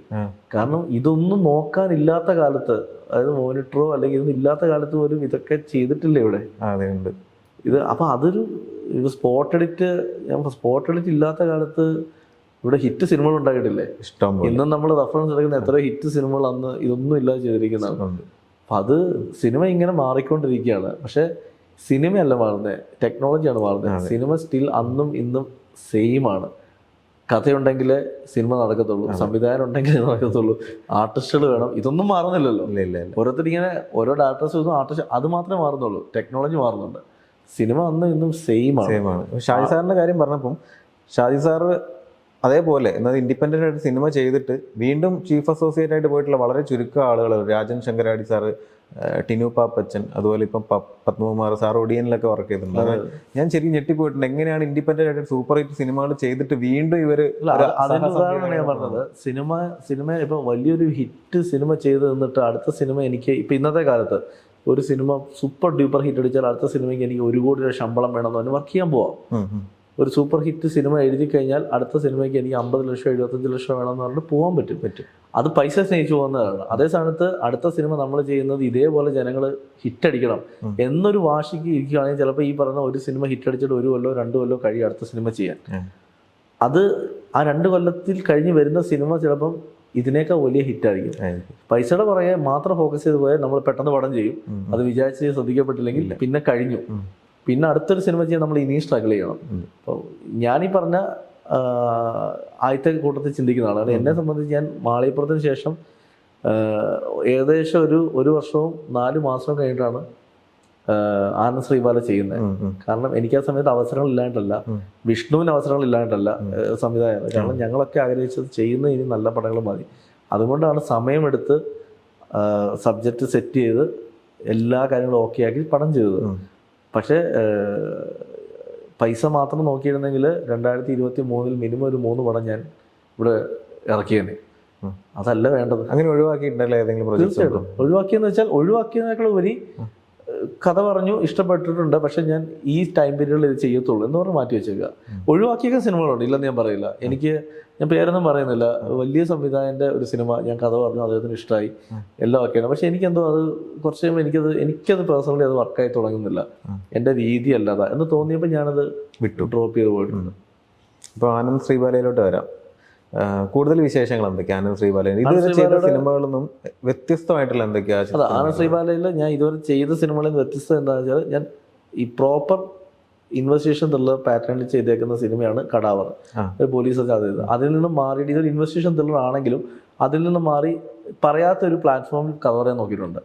അത് തിയേറ്ററിൽ ഓഡിയൻസിന് എത്രത്തോളം കണക്റ്റ് ആവും അത്രത്തോളം ഈ പടം വിജയിക്കും. ഇനി അത് കണക്റ്റ് ആയില്ലെങ്കിൽ അതിന് മറ്റൊരു റിസൾട്ട് ആയിരിക്കും. പക്ഷെ എന്നെ സംബന്ധിച്ച് ഈ സിനിമ ഞങ്ങൾ സിനിമക്കാർക്ക് ആ സിനിമയ്ക്കുള്ളിൽ വർക്ക് ചെയ്തവരൊഴിച്ച് പുറത്തുനിന്ന് നമ്മൾ സിനിമ കാണിച്ചപ്പം ഈ ആറാറിൻ്റെ ഒക്കെ വർക്ക് എടുക്കുമ്പോൾ കാണിച്ചപ്പം എല്ലാവർക്കും അത് ഇഷ്ടപ്പെട്ടു. അപ്പോൾ ആ ഒരു ഇമോഷൻ വർക്കൗട്ട് ആകുമായിരിക്കും. അതിൻ്റെ പോസ്റ്റ് പ്രൊഡക്ഷൻ നടക്കുകയാണ്. ആറാറിൻ്റെ വർക്കാണ് ഇപ്പോൾ നടന്നുകൊണ്ടിരിക്കുന്നത്. ഏകദേശം ജൂലൈ ഫസ്റ്റ് വീക്കോടെ തന്നെ പടം കംപ്ലീറ്റ് ആവും. ജൂലൈ എൻഡ് ആണിപ്പം മൈൻഡ് വെച്ചിരിക്കുന്ന റിലീസ്. അതിൻ്റെ പ്രത്യേകത എന്താണെന്ന് വെച്ചാൽ സിനിമ കണ്ടുകൊണ്ടിരിക്കുന്ന പ്രേക്ഷകനൊരു ഇൻവെസ്റ്റിഗേഷൻ ഓഫീസറായി മാറുന്ന രീതിയാണ് ആ സിനിമയ്ക്ക് അഡാപ്റ്റ് ചെയ്തിരിക്കുന്നത്. അപ്പോൾ അങ്ങനെയാണത് സെറ്റ് ചെയ്തിരിക്കുന്നത്. പിന്നെ ഈ പടത്ത് അതിലൊരു റിയൽ സ്റ്റോറി ഉണ്ട്. നടന്നൊരു സംഭവത്തിനെ ബേസ് ചെയ്തിട്ടാണ് അങ്ങനെ ഒരു സിനിമ ചെയ്തിരിക്കുന്നത്. ഇതൊക്കെ ഇവിടെ ചർച്ച ചെയ്യപ്പെടും. പ്രത്യേകതയുള്ള പേരാണ് ബാബ കല്യാണി എന്നൊക്കെ പറഞ്ഞ പോലെ ആനന്ദ് ശ്രീബാല. അപ്പോൾ പലരും എന്നോട് ചോദിക്കുന്നുണ്ട് ആരാണ് ഈ ശ്രീബാല, എന്താണെന്ന് ചോദിക്കുന്നുണ്ട്. അപ്പോൾ അതൊരു സസ്പെൻസ് എലമെൻ്റ് ആണ് പടത്തിൽ. അപ്പോൾ അത് തിയേറ്ററിൽ തന്നെ ഉണ്ടാവും എന്താണ്. അപ്പോൾ എൻ്റെ അടുത്ത് കുറേ അത് ഏറ്റവും രസം ചിലരൊക്കെ കരുതിയ ഇതും മാളികപ്പുറം പോലെ എന്തോ ഒരു ചെറിയ ഭക്തി പരിപാടിയാണ് അത് ഈ ആനന്ദ് ശ്രീബാല കേട്ടോ. ആനന്ദ് ശ്രീബാല അങ്ങനത്തെ സംഭവമല്ല. ഒരു 100% അതൊരു ഇൻവെസ്റ്റിഗേഷൻ ത്രില്ലറാണ്. പക്ഷെ അതൊരു വേറെ രീതിയിൽ കഥ പറഞ്ഞു പോയേക്കുന്ന ഇൻവെസ്റ്റിഗേഷൻ ത്രില്ലർ. പോസ്റ്റർ കണ്ടിട്ടൊരു കൗതുകത്തോണ്ട് ചോദിക്കുകയാണ്. ഇപ്പം സംഗീത ചേച്ചി വാഴുന്നവരോ ലേലം വാഴുന്നവരായിരിക്കും തോന്നുന്നു, കറക്റ്റ് വാഴുന്നവർ. സുരേഷ് ചേട്ടനെ നോക്കുന്നൊരു നോട്ടമുണ്ട്. അതുപോലെ ഷോട്ട് ഞങ്ങൾ ഇതിനകത്ത് വെച്ചിട്ടുണ്ട്. അത് നിർബന്ധപൂർവ്വം ചെയ്ത ഞാൻ ശരിക്കും പറഞ്ഞാൽ ഞാൻ സംഗീത ചേച്ചിനെ ആദ്യമായിട്ട് കഥ പറഞ്ഞു. സംഗീത ചേച്ചി കഥയൊക്കെ ഇഷ്ടപ്പെട്ടേക്കും. ഞാൻ സംഗീത ചേച്ചി എനിക്ക് ചേച്ചിനെ ഇപ്പൊ ചിന്താക്ഷ ശ്യാമള നമുക്കൊക്കെ അറിയാം, വലിയ ഇഷ്ടമായിരുന്നു. അതിനേക്കാൾ ഉപരി എനിക്ക് ചേച്ചിനെ എപ്പോഴും ഓർത്തിരിക്കുക ഷോട്ടെന്ന് വെച്ചാൽ സ്കൂളിന് മുന്നേ വന്ന് സുരേഷ് ചേട്ടൻ ചീത്ത പറഞ്ഞിട്ട് ജീപ്പ് കയറ്റി ഇരുത്തിയിട്ട് സുരേഷ് ചേട്ടൻ ഇപ്പുറത്തോടെ നടന്നു കയറുമ്പോൾ ചേച്ചി നോക്കിയിരിക്കുന്ന ഒരു ഷോട്ടുണ്ട്. അപ്പോൾ ചേച്ചി വന്നു അഭിലാഷ് ഇതെങ്ങനെ ഓർത്തിരിക്കുന്നു? ഞാൻ പറഞ്ഞു ആ ചേച്ചിയുടെ ആ നോട്ടം അന്നത്തെ എൻ്റെ ചെറുപ്പത്തിലാണ് സിനിമ കാണുന്നത്. അന്നത്തെ ആ ചേച്ചിയുടെ നോട്ടം ഇന്നും നമുക്ക് സ്ട്രൈക്കായിട്ട് നമ്മുടെ ബ്രെയിനിലുണ്ട് ആസ് എ മേക്കർ. അപ്പോൾ ചേച്ചി ഞാൻ അപ്പോൾ ഞാൻ പറഞ്ഞു നമുക്ക് ഏതെങ്കിലും ഒരു സീനിൽ അങ്ങനെ ചേച്ചിയുടെ നോട്ടം വേണം. അറിഞ്ഞോ അറിയാതെയോ എങ്ങനെയോ വന്നിട്ടുണ്ട് പോസ്റ്ററിൽ അതുപോലെ സാധനം വന്നു. അപ്പോൾ അത് എൻ്റെ അടുത്ത് കുറേ പേര് ചോദിച്ചിട്ടുണ്ട്. ഞാൻ പറഞ്ഞു അത് ചേച്ചീനെ എനിക്ക് തോന്നുന്നു ചേച്ചി കുറെ നാളിന് ശേഷം തിരിച്ചു വന്ന പടമാണ് ചാവേർ. പക്ഷെ ചാവേറിൽ ആകെ ചെറിയ കുറച്ച് നേരമുള്ളൂ ചേച്ചി.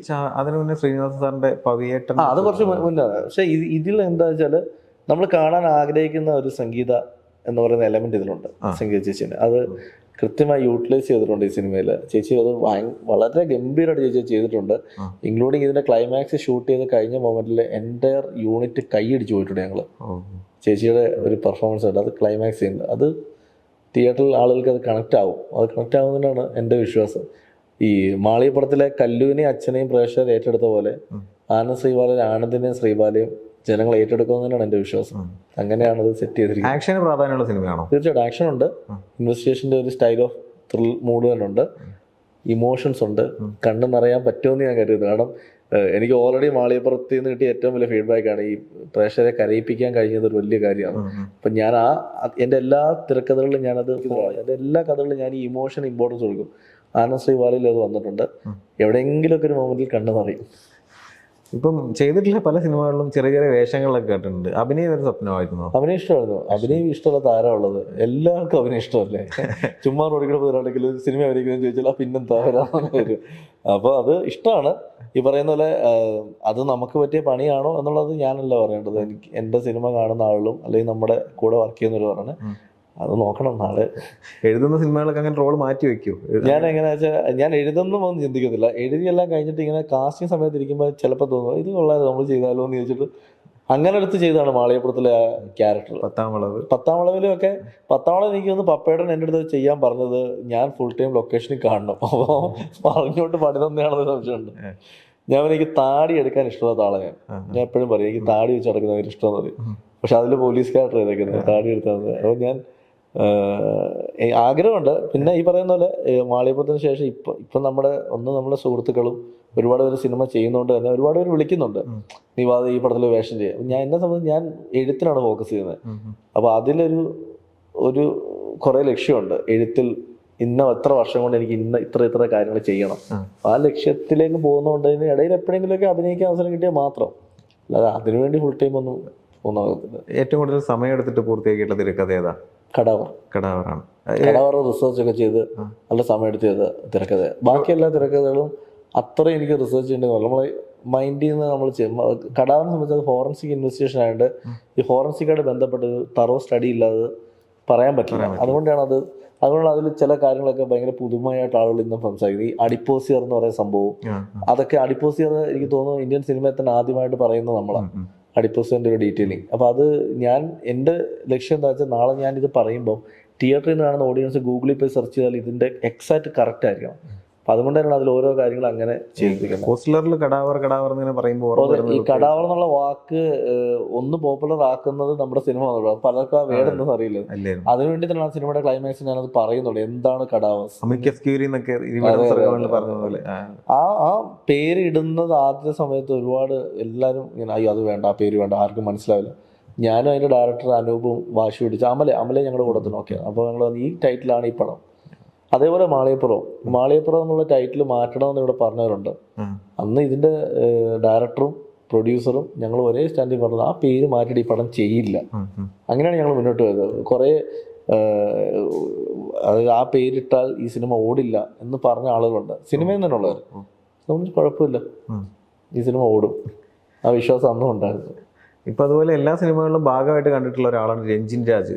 അപ്പം അദ്ദേഹത്തിന് എങ്ങനെയായിട്ട് ബന്ധം തുടങ്ങുന്നത് എങ്ങനെ? അദ്ദേഹത്തിന് ഞാൻ ആദ്യം അദ്ദേഹത്തിന്റെ പേര് കേൾക്കുന്നത് ഒടിയൻ എന്ന് പറഞ്ഞ സിനിമയുടെ ഒരു ടീസർ പുറത്തു വന്നപ്പോൾ മ്യൂസിക് മ്യൂസിക് വലിയ ശ്രദ്ധിക്കപ്പെട്ടിട്ടുണ്ട്. പിന്നെ ജോസഫ് അങ്ങനെ പൂമുത്തോളയാണ് രഞ്ജന്റെ കരിയർ മാറ്റുന്നത്. ആ പാട്ടാണ് എല്ലാ മലയാളികളും ഏറ്റുപാടി. അല്ലെങ്കിൽ എല്ലാ മലയാളികളെന്നല്ല ഞാൻ പറഞ്ഞത്, എനിക്ക് തോന്നുന്നു ആ പാട്ട് ഇഷ്ടപ്പെടുന്ന എല്ലാ ലാംഗ്വേജ് ഉള്ളവർക്ക് ആ പാട്ട് വർക്കായി. അങ്ങനെ ഇരിക്കുമ്പോഴാണ് എൻ്റെ കടാവറിൻ്റെ മ്യൂസിക് ഡയറക്ടർ ഇങ്ങനെ പ്ലാൻ ചെയ്തുകൊണ്ടിരിക്കുമ്പോഴാണ് പപ്പേനോട് ഞാൻ നല്ല അടുപ്പമുണ്ട് ആ സമയത്ത്. അപ്പം പപ്പേനോട് ചോദിക്കുന്നത് ജോസഫ് ഇതിപ്പോൾ എങ്ങനെയുണ്ട് ഈ മ്യൂസിക് ഡയറക്ടർ? പപ്പേനോട് നല്ല മ്യൂസിക് ഡയറക്ടറാണ്, നീ ആലോചിക്കുന്നു പറഞ്ഞു. അപ്പം ഇങ്ങനെ അമലെ ഞാൻ കേൾപ്പിച്ചു കൊടുത്തു, ഈ ജോസഫിലെ പാട്ടും എല്ലാം കേൾപ്പിച്ചു കൊടുത്തു. അങ്ങനെ പപ്പേട്ടനാണ് രഞ്ജനെ ഇൻട്രൊഡ്യൂസ് ചെയ്യുന്നത് ആദ്യമായിട്ട്. അങ്ങനെ ഞാനും രഞ്ജനും പരിചയപ്പെടുന്നു. ഞാൻ കടാവറിൻ്റെ കഥ പറയുന്നത്, രഞ്ജൻ ചെയ്യാന്ന് പറയുന്നു. അന്ന് തുടങ്ങിയ ഒരു റിലേഷൻഷിപ്പ് സൗഹൃദമായിരുന്നു. പിന്നീട് അതിനെ ഒരു കൂടപ്പിറപ്പിനെ പോലെ ആവുന്നു. ഇന്ന് എനിക്ക് തോന്നുന്നു എൻ്റെ ലൈഫിൽ നിന്ന് മാറ്റി വെക്കാൻ പറ്റാത്ത ഒരു 10 പേരെ പറഞ്ഞാൽ അതിൽ അവനുണ്ട്.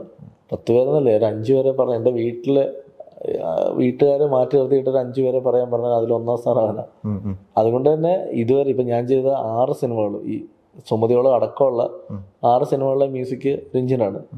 എനിക്കൊരു വിശ്വാസമാണ്, ഞാൻ എഴുതുന്ന തിരക്കഥ രഞ്ജിൻ മ്യൂസിക് ചെയ്താൽ അതൊരു, അപ്പോൾ അത് നാളെ എൻ്റെ എല്ലാ സംവിധായകരും സമ്മതിക്കണമെന്നില്ല.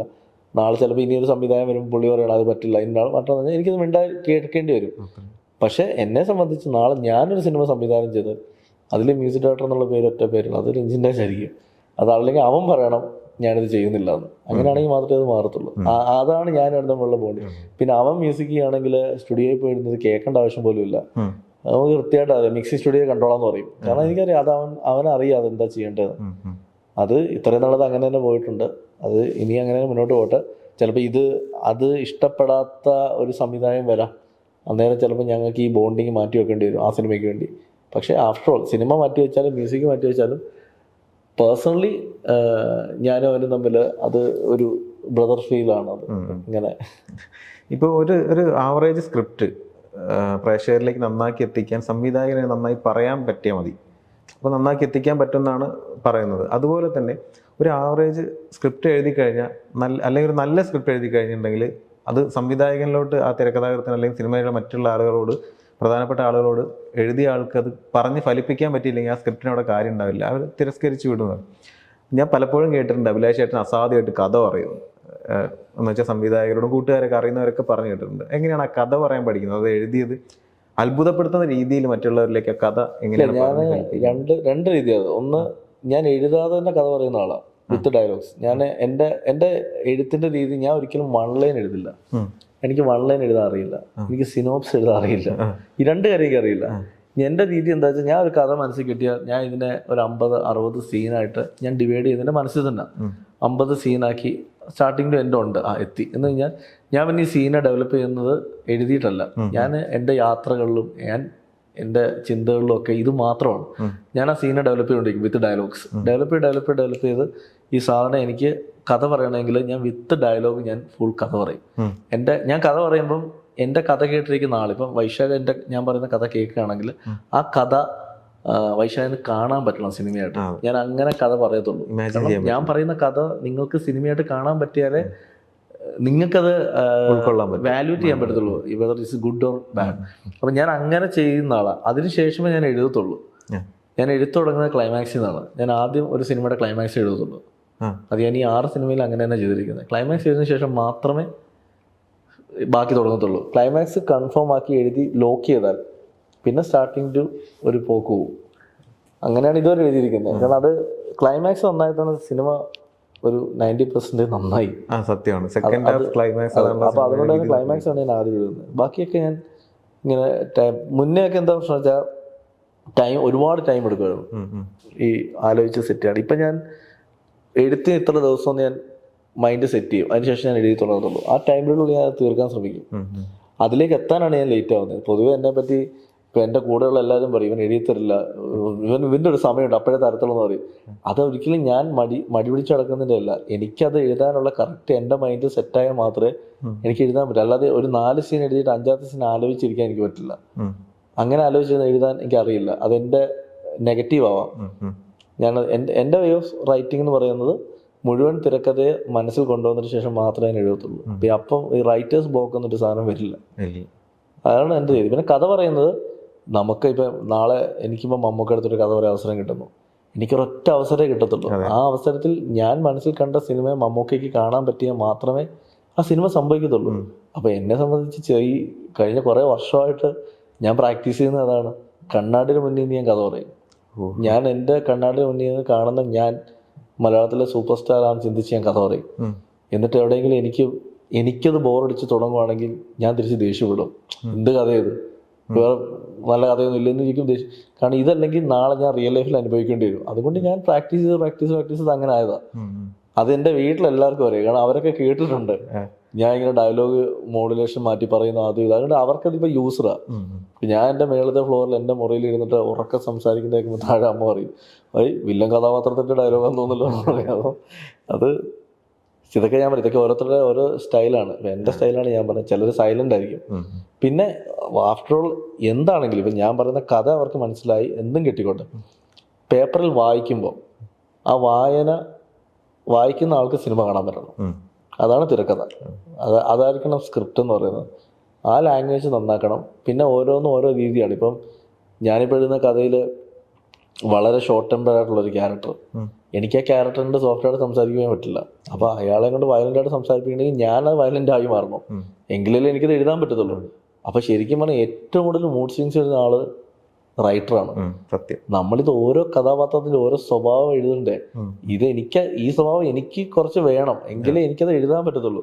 ഈ തിരക്കഥ എഴുതുന്ന സമയത്ത് പലപ്പോഴും എനിക്കുള്ള എന്നെ പറ്റി എൻ്റെ സൗഹൃദ വലയത്തിൽ അല്ലെങ്കിൽ എൻ്റെ കുടുംബത്തിൽ ചിലപ്പോൾ പറയും അവൻ ഭയങ്കര സൈലൻ്റായിട്ട് നടക്കുന്നു പറയും. ഞാൻ ആ സമയത്ത് സൈലൻ്റായിട്ട് നടക്കുന്നതിന് കാരണം എന്താ വെച്ചാൽ നമ്മുടെ ഉള്ളിൽ ഈ സാധനം ഓടിക്കൊണ്ടിരിക്കുക. അപ്പോൾ എനിക്ക് ചിരിച്ചുകൊണ്ടിരിക്കാൻ പറ്റില്ല. ചിലപ്പോൾ എൻ്റെ അടുത്ത് പറയും അഭിലാഷ് എപ്പോഴും ചിരിച്ചുകൊണ്ടിരിക്കുന്ന ആളാണല്ലോ, എന്ത് സീരിയസ്നെസ്സിൻ്റെ കാരണം എൻ്റെ ഉള്ളിൽ ഈ ക്യാരക്ടേഴ്സ് ഓടിക്കൊണ്ടിരിക്കുക. ഉദാഹരണം പറയുമ്പോൾ ഞാൻ മാളികപ്പുറം എഴുതുന്ന സമയത്ത് അച്ഛൻ മരിച്ചിട്ട് മകളുടെ സീൻ എഴുതുന്ന സമയത്ത് എനിക്ക് ചിരിച്ചുകൊണ്ട് നടക്കാൻ പറ്റില്ല. ഞാൻ ഭയങ്കര സീരിയസ് ആയിട്ട് നിൽക്കുന്ന മൊമെൻ്റ് ആയിരിക്കും.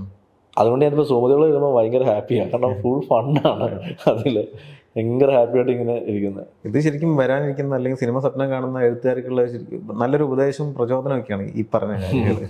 അല്ല, ഞാൻ പറഞ്ഞത് എഴുത്തുകാരൻ ആഗ്രഹിക്കുന്നുണ്ടെങ്കിൽ ഞാൻ പറഞ്ഞത് ഒരുപാട് വായിക്കുക എന്ന് വെച്ചാൽ ഞാൻ ഒരുപാട് വായിക്കുന്ന ആളൊന്നുമല്ല. എനിക്ക് എൻ്റെ രീതി എന്ന് വെച്ചാൽ എനിക്കൊരു പുസ്തകം കൈ കിട്ടിയ ഒരു നോവൽ കൈ കിട്ടിയ ആദ്യത്തെ 3 പേജിൽ എന്നെ ഇമ്പ്രസ് ചെയ്യണം, അല്ലെങ്കിൽ അതിലെ കഥാപാത്രങ്ങൾ എൻ്റെ ഒപ്പം നിൽക്കണം, എങ്കിൽ മാത്രമേ ഞാൻ അത് കണ്ടിന്യൂ ചെയ്ത് വായിക്കത്തുള്ളൂ.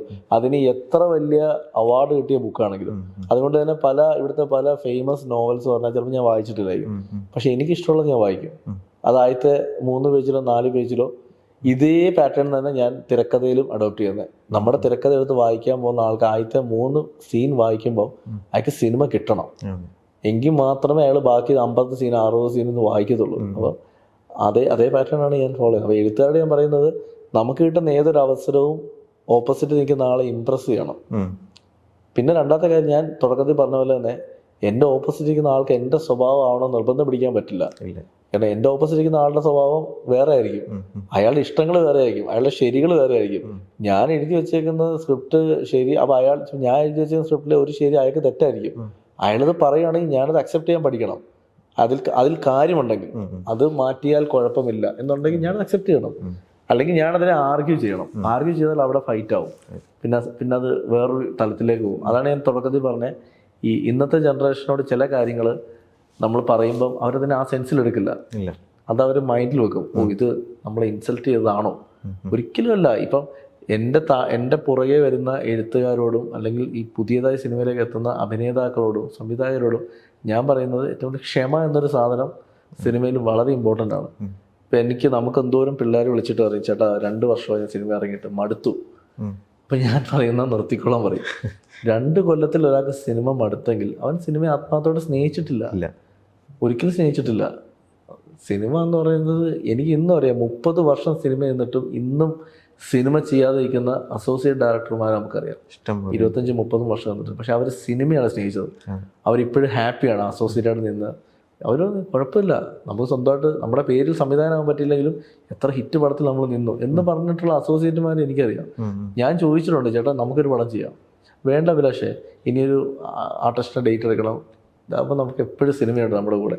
ഞാൻ പറയുന്നത്, ഞാൻ എൻ്റെ ലൈഫിൽ ഏറ്റവും കൂടുതൽ ഇപ്പോൾ എൻ്റെ അടുത്ത് ആരും വന്നിട്ട് ഏറ്റവും കൂടുതൽ കഴിക്കാൻ ആഗ്രഹിക്കുന്നത് എന്താണെന്ന് ചോദിച്ചാൽ ഞാൻ പറയും ഈ പ്രൊഡക്ഷൻ ഫുഡ് കഴിക്കാൻ ആഗ്രഹം. കാരണം പ്രൊഡക്ഷൻ ഫുഡ് കഴിക്കുകയാണെന്ന് വെച്ചാൽ അതിനകത്ത് നമ്മൾ സിനിമയിലുണ്ട്. അതാവണം സിനിമ. ആ പാഷനിൽ തന്നെ സിനിമ മുന്നോട്ട് പോയാൽ എനിക്കൊക്കെ ഇത് നേടാന്നുണ്ടെങ്കിൽ ആർക്കും പറ്റും. കാരണം ഞാനൊന്നും ഒരു സിനിമ ബാക്ക്ഗ്രൗണ്ടോ ഒന്നുമില്ല വന്ന ആൾ തന്നെ. അപ്പോൾ എന്നെ സംബന്ധിച്ച് എനിക്കിത് സിനിമ ചെയ്യാൻ പറ്റിയിട്ടുണ്ടെങ്കിൽ ഇവിടുത്തെ ഇന്നത്തെ ജനറേഷനിലെ പിള്ളേർക്കൊക്കെ ഒരുപാട് ഓപ്പർച്യൂണിറ്റി കൂടുതലാണ്, അവർക്ക് ചെയ്യാൻ പറ്റും. പിന്നെ ഒരു മൊബൈൽ ഫോണും നല്ല എഡിറ്റിംഗ് ടൂളും ഉണ്ടെങ്കിൽ, അല്ലെങ്കിൽ അഭിനയിക്കാനായിട്ട് സുഹൃത്തുക്കളുണ്ടെങ്കിൽ ഇന്ന് ആർക്കും എന്തും കാണിക്കാം.